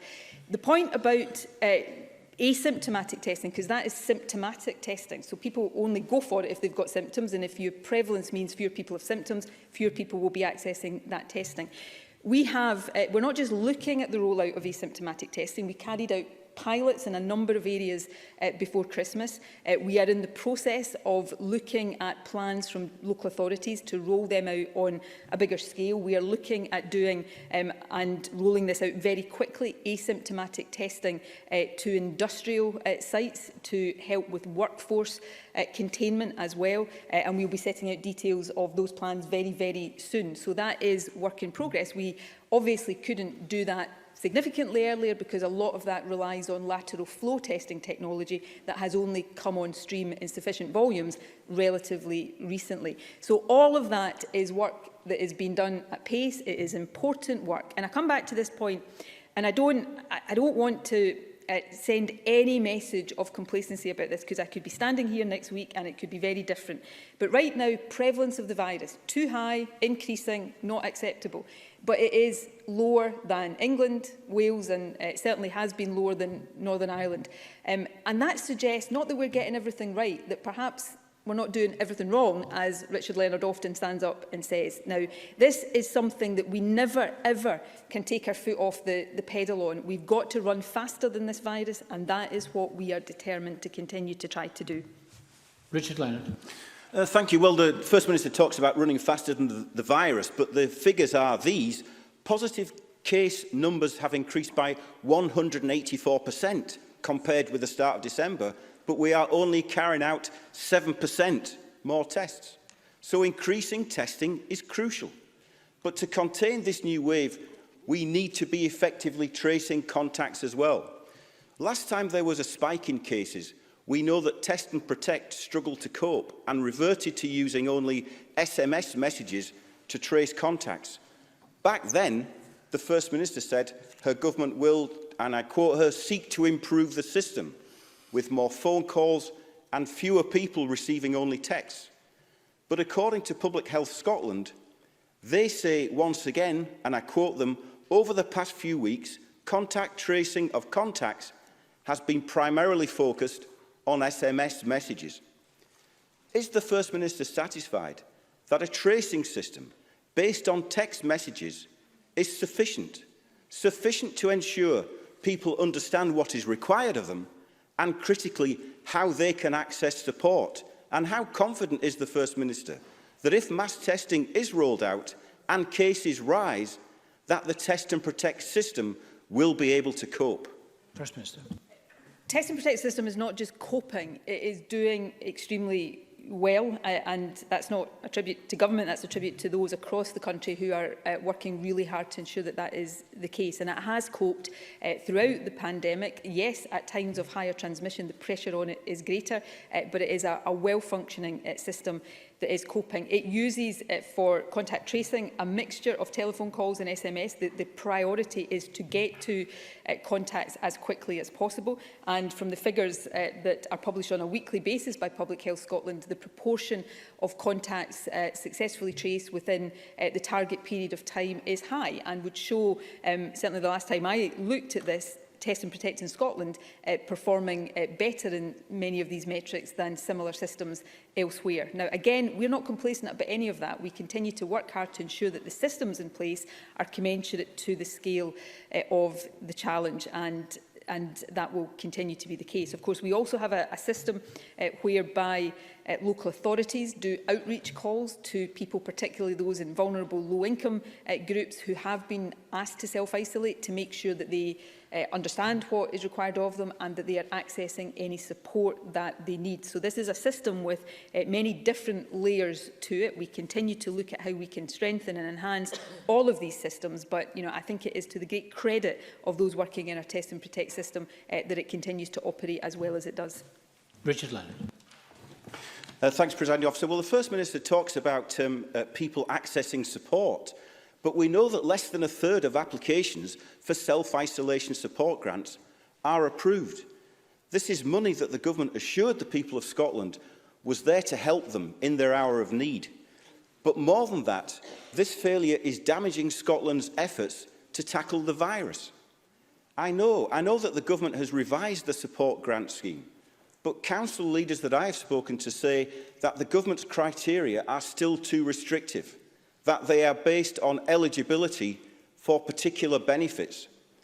As a start, the council leaders suggest widening it out to include those eligible for council tax reductions too. Will the First Minister today agree to widen the government's criteria further so that at last the money reaches those people in greatest need? First Minister. We will always look at reasonable suggestions to modify what we're doing to help more people. So yes, I will undertake to do that. In terms of the awards being made of the self-isolation support grant, they have increased between October and November. The figures we have available right now, the expenditure on that has increased. We deliberately focused the financial support on the people most likely to face hardship, and we have extended the grant to better reach those it's intended to support since it was launched. So that includes to parents of children who are required to self-isolate, and also to people who are not actually in receipt of universal credit, but whose income is at a level where they might qualify for the benefit if they did apply for it. And right now, spending on this support grant is approaching the levels we predicted, which suggests that it is reaching the numbers of people that we thought it would. For anybody who is deemed not to be eligible when they apply, local authorities then, if it is appropriate, signpost these people to alternative support that is available, principally through the Scottish Welfare Fund. And of course, we have also increased funding to the Scottish Welfare Fund. So we are seeking to get support to as many people as possible, focused on those most in need. But as with everything else right now, in a situation that continues to be fast moving in terms of the virus, we will continue to look at what more we can do to support people. Thank you. Question 3, Willie Rennie. Last week, the Scottish Government said that the PCR tests were safer than the lateral flow tests, but still it does not use the full capacity of that PCR testing to hunt down the virus. The First Minister's just said that demand for that PCR testing is not at the full capacity. So why are we not using that to hunt down the virus in our communities?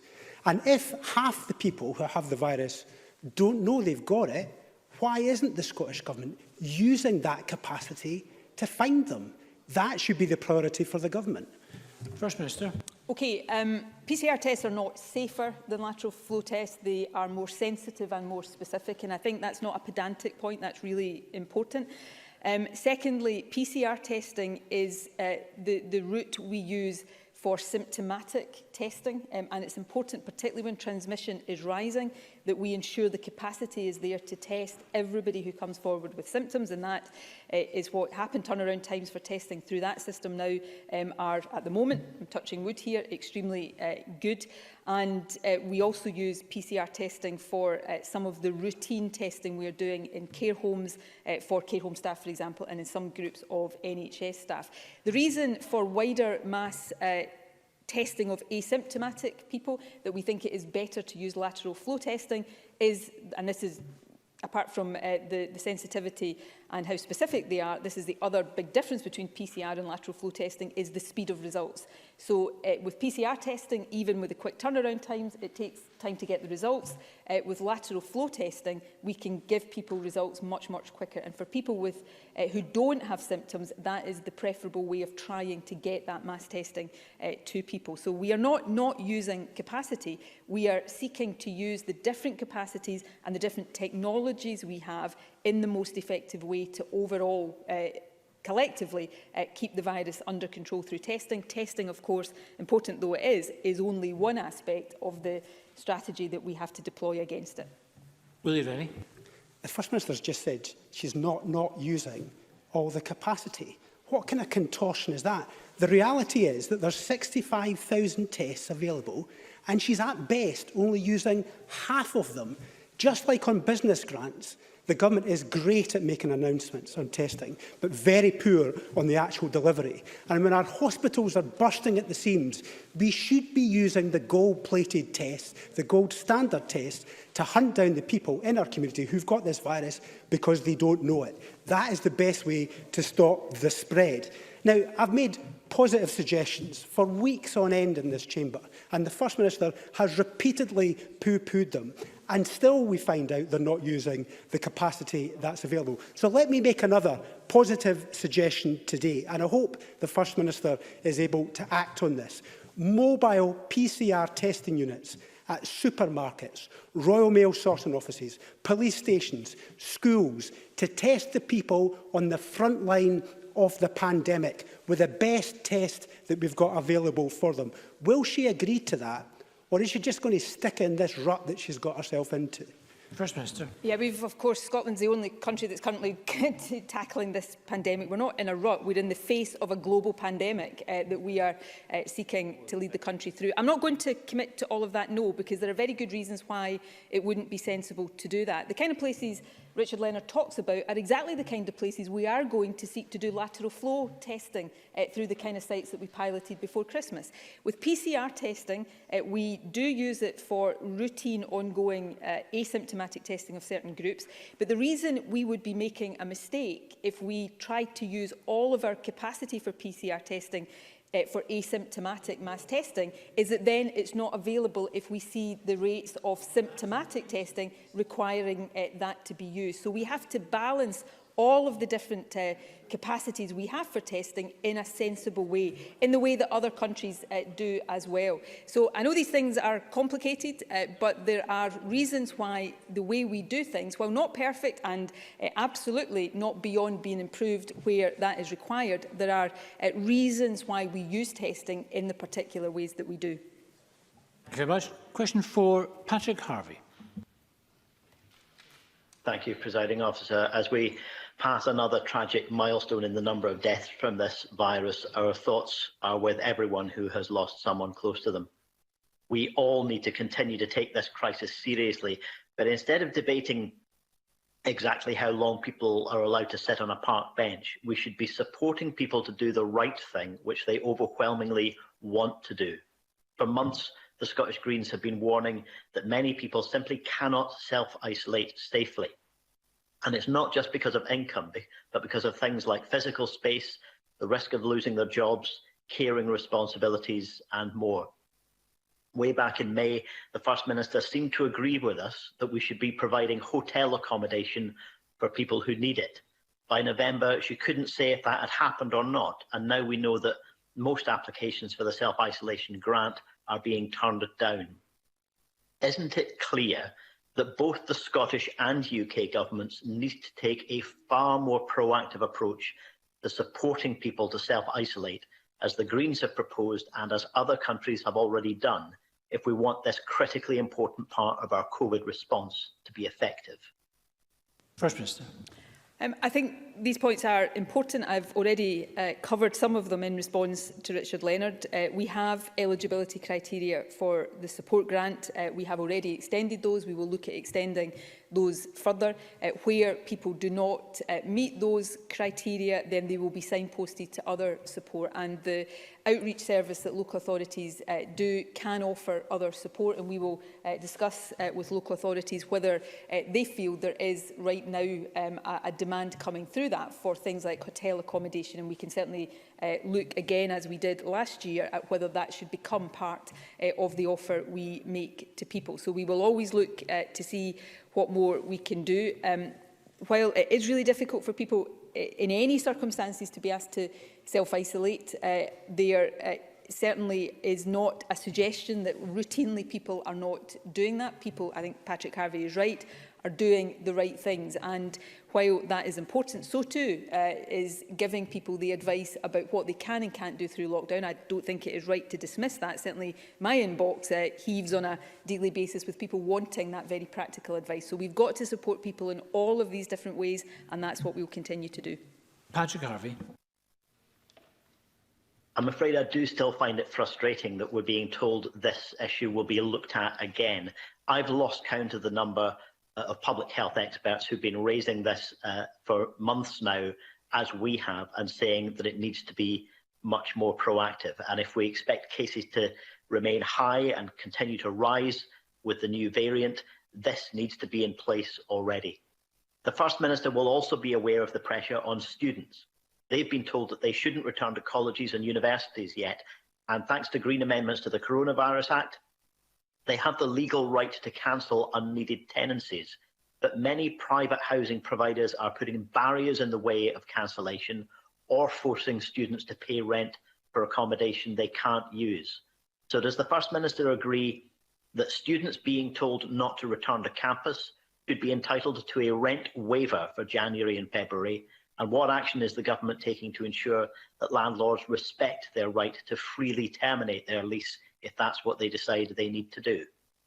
First Minister. Well, let me conclude on self-isolation before going on to the issues of students. When I say we look at things again, we look at these things on an ongoing basis. We have already made changes to the provision of support for people self-isolating. We will never get to a stage in this pandemic where we say we have done enough and we will not look at doing more. So that is an ongoing commitment that I think it is important to make. On students, any evidence of private housing providers trying to frustrate the ability of students to exercise their legal rights, we will absolutely look into that and take whatever action is considered necessary. So if Patrick Harvie or others have specific instances of that, please pass them to us. More generally, the issue around rents for students is a matter for universities and for housing providers. I know a number of universities and providers are providing some kind of waiver or rebate, but I would encourage them to go further than that and make sure that the situation students are in is properly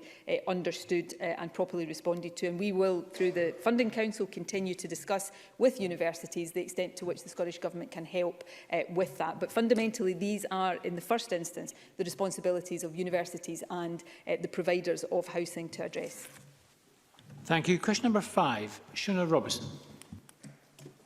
Thank you. To ask the First Minister what the current guidelines are regarding care home visiting. First Minister. Well, in view of the move to enhanced Level 4 measures, it has been recommended that visiting in adult care homes is restricted to essential and outdoor garden and window visits. I know how distressing this is for friends and family of people in care homes, given that before we moved into this situation, again, progress was being made on visiting, but the concerns around the spread of the virus are significant. I hope that with the progress we are making in vaccinating care home residents and staff, we will soon be able to support more indoor visiting. In the meantime, essential and outdoor visiting should continue, and it's vital that care homes support essential visiting to ensure that families are able to visit those who are in distress, who have a change in their well-being, and of course to visit those who are approaching the end of their lives. Shona Robison. Can I thank the First Minister for that answer and agree that today's vaccination update does give us all hope there's light at the end of the tunnel. With regard to the current guidelines, can the First Minister provide further information on how those end-of-life exemption decisions are approached, reached and communicated to families, as I've had constituents who have been notified far too late and have tragically been unable to see loved ones before losing them? And will she consider reviewing the guidance around these decisions in the light of such cases? First Minister. Yes, if it is thought that reviewing the guidance would help reach appropriate decisions in these cases, of course we will consider doing that. Can I say first of all, I'm very sorry to hear about your constituents' loss and the loss of anybody across the country in these circumstances. We do expect care homes, and I know care homes are working hard on this, to take necessary steps and be flexible in supporting families to visit loved ones near the end of life wherever possible. Essential visits include circumstances where it's clear that the person's health is changing for the worse, where visiting may help with communication difficulties or to ease significant personal stress, and that includes approaching end of life. Now, in terms of how these decisions are made, we would hope that care homes and expect that care homes make these decisions in close and regular contact with families, and I think that is particularly important where it is an end of life situation.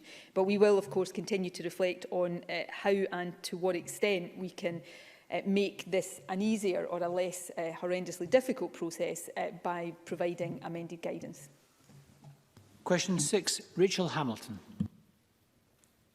To ask the First Minister whether she will provide an update on the rollout of vitamin D supplements for people who are eligible. First Minister. This week, Food Standards Scotland launched a new campaign to encourage people to take vitamin D supplements to maintain bone and muscle health, and that builds on a recent social media campaign and other work by the Government, Food Standards Scotland and Public Health Scotland to raise awareness of the importance of vitamin D. And of course that includes the offer we made at the end of last year to everyone on the shielding list of a free 4-month supply of daily vitamin D supplements to support their health and well-being over the winter month. Over 71,000 people who opted in received this in early December last year.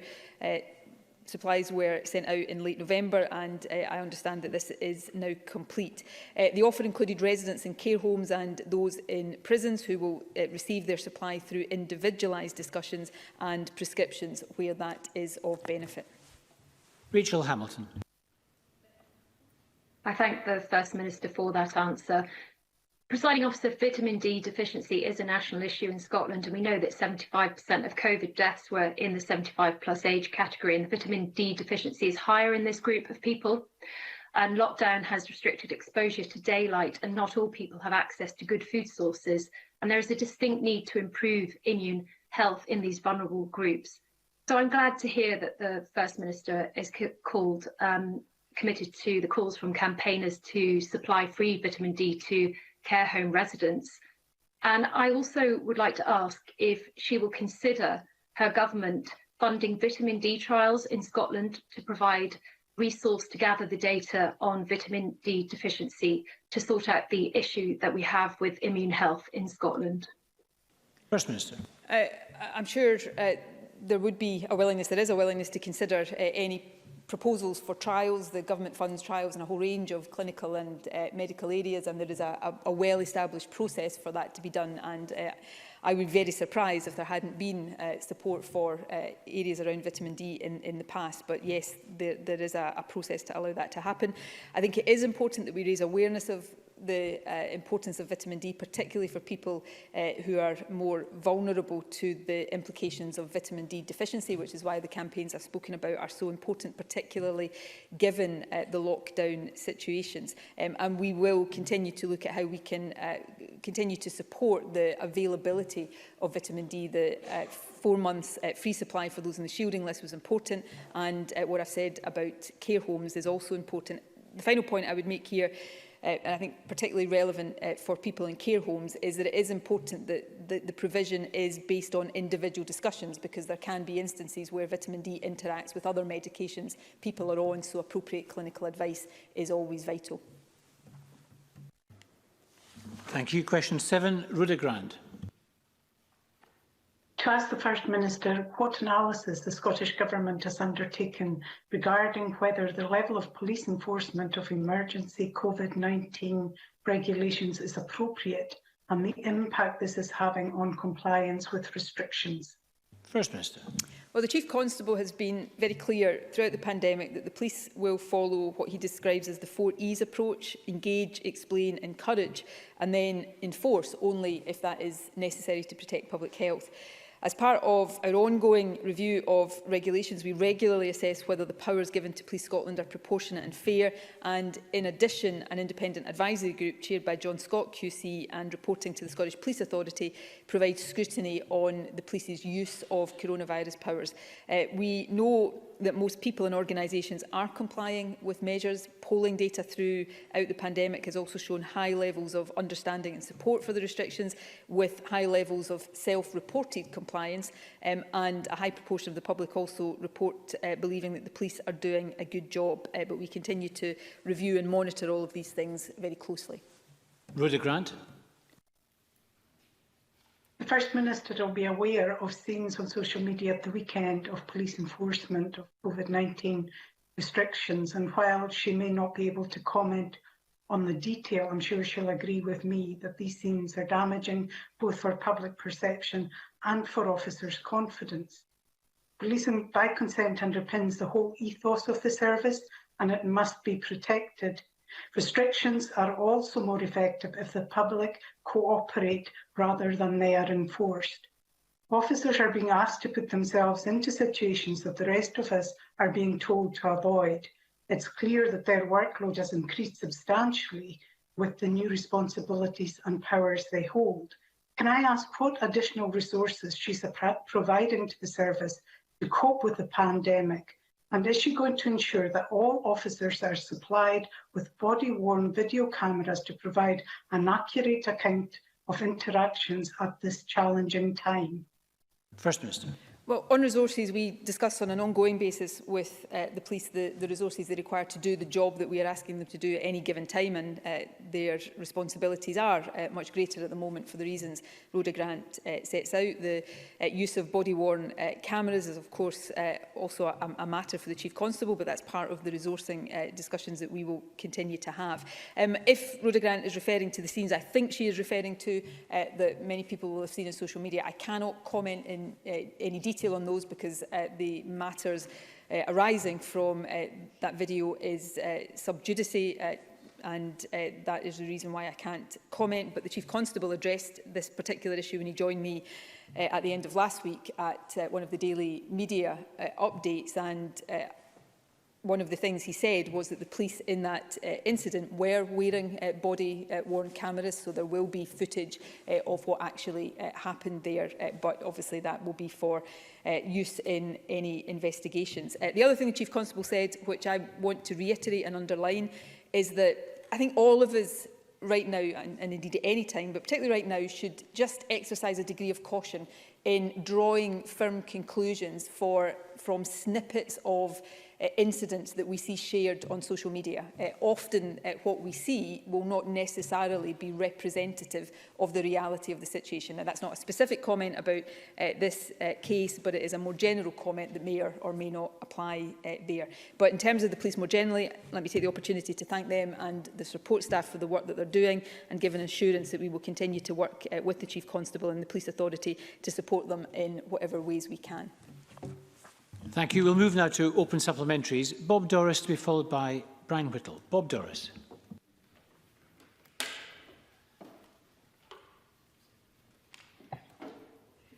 Thank you, Presiding Officer. I'm increasingly contacted by both worried staff and customers of large supermarkets. They are concerned some stores have not reintroduced protocols such as queuing and limiting store capacity in the same way that they did during last year's lockdown. They're also increasingly concerned a minority of customers simply do not show the same caution while shopping as before. I've been in contact with large supermarkets in my constituency, First Minister, but can I ask First Minister what national guidance and standards exist or could be put in place or indeed strengthened to better and more consistently protect their supermarket workforce in the vital jobs that they do and, of course, the customers? First Minister. Well, food retailers, staff and, of course, customers have a really important role to play in adhering to all of the measures that are in place. In terms of guidance, Food Standards Scotland has published guidance for food business operators that sets out how best to prevent the spread of COVID in the manufacture, processing and retail of food, and that would include supermarket shop floors, and it provides a risk assessment toolkit which I would encourage strongly all food-related businesses to use. The main supermarkets have issued stronger messaging just in the last few days about wearing face coverings, and I welcome that, and I want to thank them for all that they're doing to help keep people safe. But I would also issue a strong encouragement to make sure that all of the very stringent measures that were put in place at the first stage of the pandemic, in the first lockdown, are put in place again and adhered to, because that is really important. Obviously, we cannot close down essential retail because people need to access supplies, but because these are places that remain open, these are places that pose a risk of the virus spreading. So the operators, retailers have to make sure they've got the right mitigations in place. And of course, I would urge the public to make sure that they abide by all of these when they are going for essential shopping. Brian Whittle to be followed by Sarah Boyack. Thank you, Presiding Officer. Can I make the First Minister aware of a SPICE investigation on behalf of the Health and Sport Committee, which indicates that some 3/4 of people have reduced or significantly reduced their physical activity during the COVID-19 crisis. The same proportion also indicate that their mental health, physical health and communities have been negatively affected as a direct result of this decline in their physical activity, which I'm sure the First Minister will agree with me has significant long-term implications for Scotland's health. I think to revitalise sport and activity post-COVID will require significant planning and resource.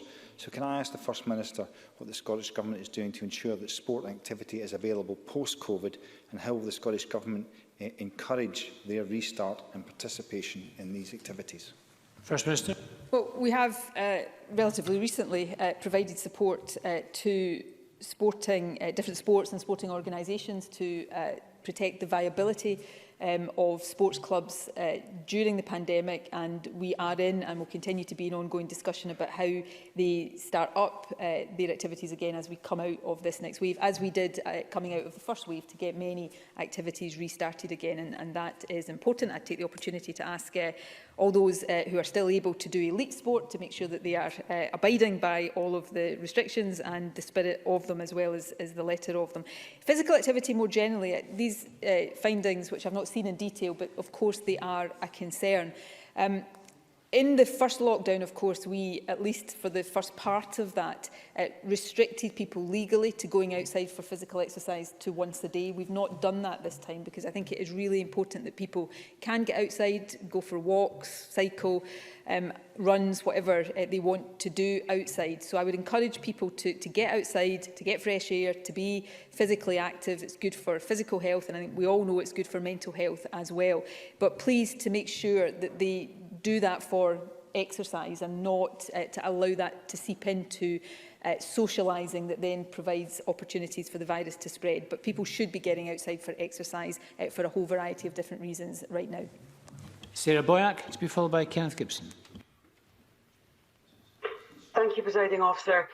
First Minister, I spoke to a constituent yesterday who'd found out through the Scottish Government phone app that he'd spent time with somebody who'd been tested positive for COVID. He's worried because it was 10 days before he was notified. So what can be done to make the system more effective, given the perilous situation we're in? Is it the data entry, or is it the system not working effectively? First Minister. I'm not sure I'm going to be able to cast any light on this right now. I'd be very, not just happy, I'd be very keen to look into the circumstances of that. The app, of course, is anonymous. It doesn't tell you who it is you've been in contact with or anything. So I'm not immediately clear how it would have been obvious that it was 10 days, but I probably shouldn't try to answer it without knowing and understanding much more of the details. So if Sarah Boyack can pass the particulars to me or to the Health Secretary, we will look into that and come back to her as soon as possible. Thank you. Kenneth Gibson, to be followed by Edward Mountain. Thank you, Presiding Officer. Due to a combination of increased COVID-19 infections, 150 staff self-isolating and a rise in admissions due to winter pressures, hospitals in Ayrshire have been stretched to beyond capacity, and as of last night, NHS Ayrshire Nairn has had to suspend elective surgery. First Minister, will the Scottish Government work with NHS Ayrshire Nairn as a matter of urgency to offer both practical and financial assistance to help alleviate this immediate pressure, to protect and support both patients and NHS staff? First Minister. Yes, we will work closely with all health boards, including Ayrshire Nairn, to ensure that we are supporting them through what is the most challenging times that the health service has faced probably in our lifetimes. We are in daily contact with health boards, including Ayrshire Nairn. In terms of practical and financial support, we've allocated a total of £2.6 million to support elective services up to March. We've also allocated over £700,000 to specifically support this board through the winter period. And we continue to explore all options to ensure that the most urgent patients are treated, and that of course includes those on a cancer pathway.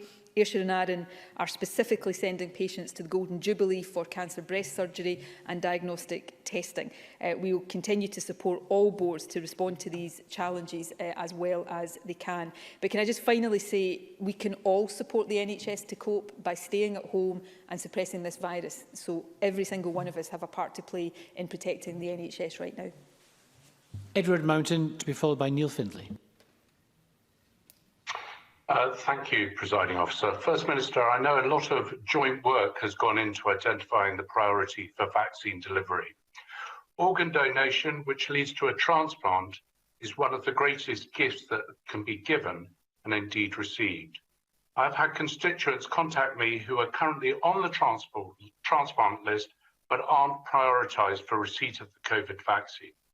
I believe there's medical and public support for ensuring those awaiting transplant are given the best chance of being COVID-free when they are eventually called in. First Minister, will you ask your advisers to urgently raise with the JCVI whether transport patients should be prioritised for the COVID vaccine? First Minister. I certainly will consider this properly, and if that requires us to engage more with the JCVI, we will certainly do that. Firstly, well, I make 2 points just now. Firstly, I completely agree with the importance of promoting organ donation. It is the greatest gift that anybody can give. When I was Health Secretary, I spent a lot of time working with clinicians and others to raise awareness of and increase the rates of organ donation. And I know it's something that all health secretaries that have come after me have taken very seriously as well. The second point, though, is more pertinent to the specifics of the question. What are called the clinically extremely vulnerable are a priority in the first JCVI list. I think it's priority 4 in the current JCVI list.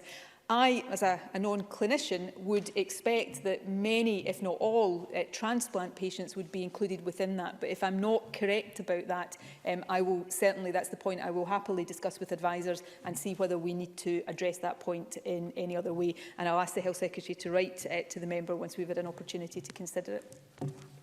Thank you. Neil Findlay, to be followed by Emma Harper.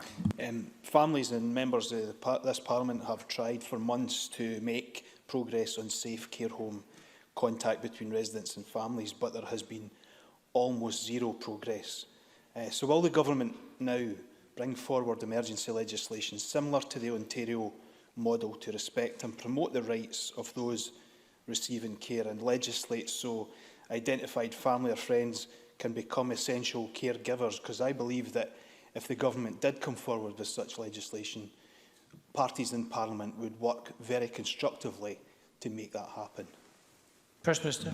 I know the Health Secretary has met with families fairly recently, and I believe she's meeting, she has a cross-party meeting next week, so that's something I'm sure she is happy to discuss on a cross-party basis to see whether there is consensus and a feeling that that would be helpful.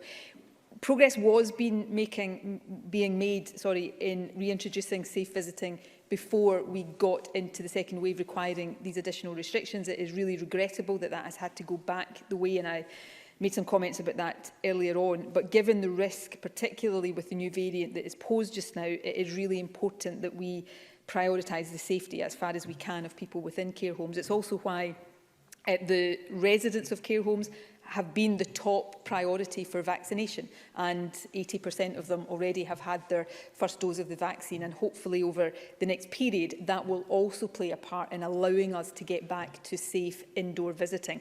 But legislative options, of course, we're happy to consider, and I'll ask the Health Secretary to ensure that Presiding Officer, I'm trying to address a really serious issue very seriously, and it's not helpful to be shouted at across the chamber. Just to say do it now is not helping anybody. It's far better for me to set out the challenges, but also the ways in which we will try to overcome these challenges. What I was about to say before the interruption was that I will specifically ask the Health Secretary, I'm sure she was going to do this anyway, to discuss this in the cross-party meeting that she's having Monday next week to look at these options. And if we think this offers a quicker way of getting back to some normality, of course we will do that, but we have to take account of the overall position in trying to keep people in care homes safe. Thankfully, so far in this wave, the number of people dying in care homes is lower, and I'd say that not to try to minimise it in any way, but lower than in the first wave. But we see today from the figures of the death, as I announced earlier on from the NRS report, more than 30% of those are still in care homes. So we have to be extremely cautious in protecting the safety of those residents as far as we can. Thank you. Emma Harper, to be followed by Oliver Mundell. Emma Harper. Thank you, Presiding Officer. Scottish seafood exporters are suffering a catastrophic collapse in their export businesses because of border chaos caused by Brexit. As we know, borders are a matter reserved to Westminster. So can the First Minister detail what assurances and remedial measures the Conservative government is putting in place as a matter of urgency to alleviate these issues which are threatening so many livelihoods across Scotland's coastal communities? First Minister. Well, firstly, can I say the catastrophe that our seafood exporters are facing right now is absolutely shameful and disgraceful, and But for the crisis of COVID that we are living through right now, I am sure this would be dominating the headlines every single day. The issues that are being experienced are a direct result of the UK government's rush to a very substandard finishing line, which left exporters less than a week to understand, never mind implement, the implications of the newly agreed relationship with the EU. The Scottish Government and Scottish Food and Drink stakeholders repeatedly warned that businesses needed more time to effectively prepare for these changes, but the UK Government point blank refused to listen to the request for a 6-month grace period. We are pressing the UK Government to fix this mess. It's a mess entirely of their making. So far, there is no sense of urgency or any suggestion at all that they are prepared to do that. The Rural Economy Secretary has also called for businesses to be compensated for their losses. The UK Government just appears to be telling businesses to get on with it or face the threat of fines. That is unconscionable and it is unacceptable. We will do everything we can to support our exporters, but the position they are in right now is one they should never, ever have been allowed to be put into. Oliver Mundell, to be followed by Jackie Bailey. Thank you, Presiding Officer. If the First Minister has nothing to hide, why won't she explicitly expand the Ministerial Code investigation to cover all of the accusations that have been made against her?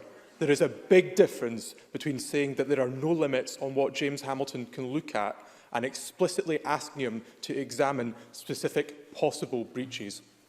First Minister. Well, the Deputy First Minister has actually notified me this morning that Mr Hamilton has written to him confirming that in his views all of the allegations, incidentally, all of the allegations I completely refute about breaching the Ministerial Code are covered within the scope of his existing remit. So I said previously that I wanted him to go wherever he thought it appropriate to go, and as I understand, he has now confirmed that he feels there is no limitation on his ability to do that. So I hope that the member will accept that, and now people will allow due processes to take their course rather than making their minds up before we even get to that. Jackie Bailey, to be followed by Joan McAlpine. There we go. British Gas, owned by Centrica, have threatened to fire and rehire 2,000 workers in Scotland, placing them on significantly worse terms and conditions using the pandemic as cover. Many of those workers have been on strike for the past week. They described the changes as having a serious impact on family life and being akin to zero-hour contracts. Given that British Gas operates a number of public sector contracts, including directly for the Scottish Government, what action will the First Minister take to ensure that fair work principles apply to this and all other government contracts? First Minister. Of course, if employment powers rested with this Parliament rather than with Westminster, and if the Labour Party supported that, we'd be in a position perhaps to take tougher action here. Contractual routes are not the way to resolve this. Having control over powers in employment law is the way to do it. I support the workers in this regard. I think they are being treated appallingly, and I would call on British Gas to get round the table with them and come to a fair outcome as quickly as possible. Thank you. Joan McAlpine, to be followed by Mike Rumbles. Thank you very much. The click and collect measures announced by the First Minister today are difficult but necessary. However, some supermarkets do offer click and collect for food, which is presumably safer, especially if it takes place outdoors. And we know that transmission in supermarkets is quite high. Can the First Minister just clarify that this essential click and collect for food will continue to be allowed? First Minister. Yes, essential purposes for click and collect like that are allowed, and in addition to allowing essential click and collect, and I stress essential, as I said earlier on, we are asking that it would be by way of staggered appointment. One of the concerns that has been raised about click and collect is the ability for queues to form, so to avoid that, and also for it to be outdoors. As far as practical, there will be some circumstances in which it is not practical for that to happen, but normally we would expect any of those services to be delivered outdoors rather than people having to go into premises. Mike Rumbles, to be followed by Mark Ruskell. Has the First Minister seen the letter to her from over 200 church leaders from across Scotland who question whether, in completely closing down churches to public services, it is consistent with her obligations under Article 9 of the European Convention of Human Rights? They are simply asking the Scottish Government would provide them with the evidence that COVID-compliant church services, as we're operating safely, were proven to be a significant source of the spread of COVID-19? First Minister. Presiding Officer, it has just been drawn to my attention that the Archbishop of Glasgow, Archbishop Tartaglia, has passed away this morning, and I want to put on record my deep sadness at this news. I'm sure that is sadness that will be shared by everybody across this chamber, and to send my deepest condolences to his loved ones and, of course, everybody in his community. Can I say that that is a serious question that I take very seriously. I do not want to be imposing restrictions on anybody. I absolutely do not want to be imposing restrictions on people's ability to collectively worship. I know how important that is to people of faith, for their well-being, mental health, and of course for the purposes of their faith. So we don't take any of these decisions lightly. This is a pandemic where, the stage we're at right now, we simply must stop as far as we can people coming together, and that includes, unfortunately, in places of worship. These restrictions will not be in place for any longer than is absolutely necessary. I have had representations made to me by church leaders, by members of different churches, saying that they want to see that rethought. But I've also, I have to say, had representations from others in churches saying that they understand and think that in all the circumstances these restrictions are appropriate and necessary. So these are difficult decisions, and this is perhaps one of the most difficult, but the more we act collectively to suppress this virus, the quicker we get out of these restrictions and get back to a degree of normality, including allowing people to take part in collective worship. Mark Ruskell, to be followed by Christine Graham. Thanks. There are now over 80,000 people in Scotland on the shielding list due to the burden of lung disease. So can the First Minister make a commitment to speed up the delivery and funding of the Respiratory Care Action Plan so that we can get better recovery from lung disease while building resilience against COVID? First Minister. I'm not aware of any issue with the speed of the funding or the actions there, but I'm happy to look into that and ask the Health Secretary to engage with the member about further actions that we may be able to take. And Christine Graham. Thank you very much, Presiding Officer. Earlier, the Deputy First Minister said in questions on education regarding Category 3 key workers, that is those essential to the economy, that there will be differences in different geographical areas, which I understand. However, I have cases where some employers are telling employees they are key workers to come into work and therefore to apply to the council for face-to-face teaching for their children, which is, in my view, correctly rejected by the council and by the local authority. It does seem to me that some employers are not acting within the law, let alone within the spirit of the law, and I'm therefore asking if Category 3 of, quotes, essential to the economy could be beefed up. First Minister. Well, Christine Graham's right that, well, firstly, key worker childcare guidance was published last week. It is intended to provide guidance, obviously, that's what it is, but to also provide some flexibility for councils to respond to local needs. In summary, Category 1 is health and care workers supporting COVID, emergency and critical care, staff supporting childcare and learning, and priority energy supply workers. Category 2 includes other health and care staff, public sector workers providing emergency or critical services, and essential critical national infrastructure staff. And finally, Category 3 is people without whom there could be significant impact on the country. Authorities must consider local needs when applying these definitions, including prioritisation where there might be high demand. But I would say to all employers to act in a way that doesn't generate unnecessary demand on places in schools, because we have to look very carefully as we go through this next phase at the numbers in schools to make an assessment on an ongoing basis about whether it is getting too high to a point where it is undermining the whole point of schools not being open at the moment. So employers have a big part to play in that, and I would ask them to do that. And employees should discuss any request for a place with their employer before contacting their local council. And of course, as with everything, we will keep these categories under review. Thank you very much. And that concludes the First Minister's questions. Our next item of business is consideration of Business Motion 23849 in the name of Graham Day on behalf of the Bureau setting out a business programme. Could I call on the Minister to move this motion? Move, Presiding Officer. Thank you very much. No member has indicated they wish to speak on this motion. The question, therefore, is that motion 23849 be agreed. Are we all agreed? We are agreed. And the next item is consideration of Business Motion 23850, also in the name of Graham Day on behalf of the Bureau setting out a Stage 2 timetable. Could I call on the Minister to move this motion? Move, Presiding Officer. Thank you very much. And again, no members asked to speak on the motion. The question is that motion 23850 be agreed. Are we all agreed? We are agreed. So the next item of business is consideration of Parliamentary Bureau Motion 23853 on committee meeting times. Could I call on Graham Day on behalf of the Bureau to move this motion? Move, Presiding Officer. Thank you very much. So just this one question. The question is that motion 23853 in the name of Graham Day on committee meeting times be agreed. Are we all agreed? Yes. We are agreed. That concludes decision time. That concludes today's business, and I suspend this meeting. Thank you.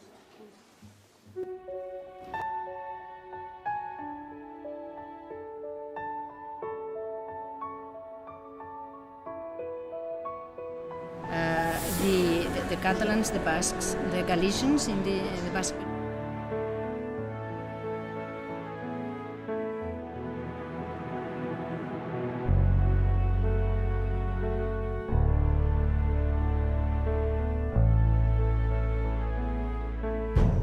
An independent future for Scotland.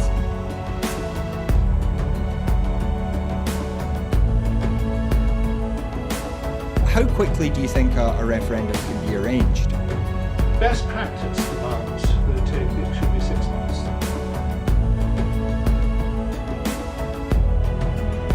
Just looking at the overall share numbers for Scotland at the moment, the SNP 46.4%.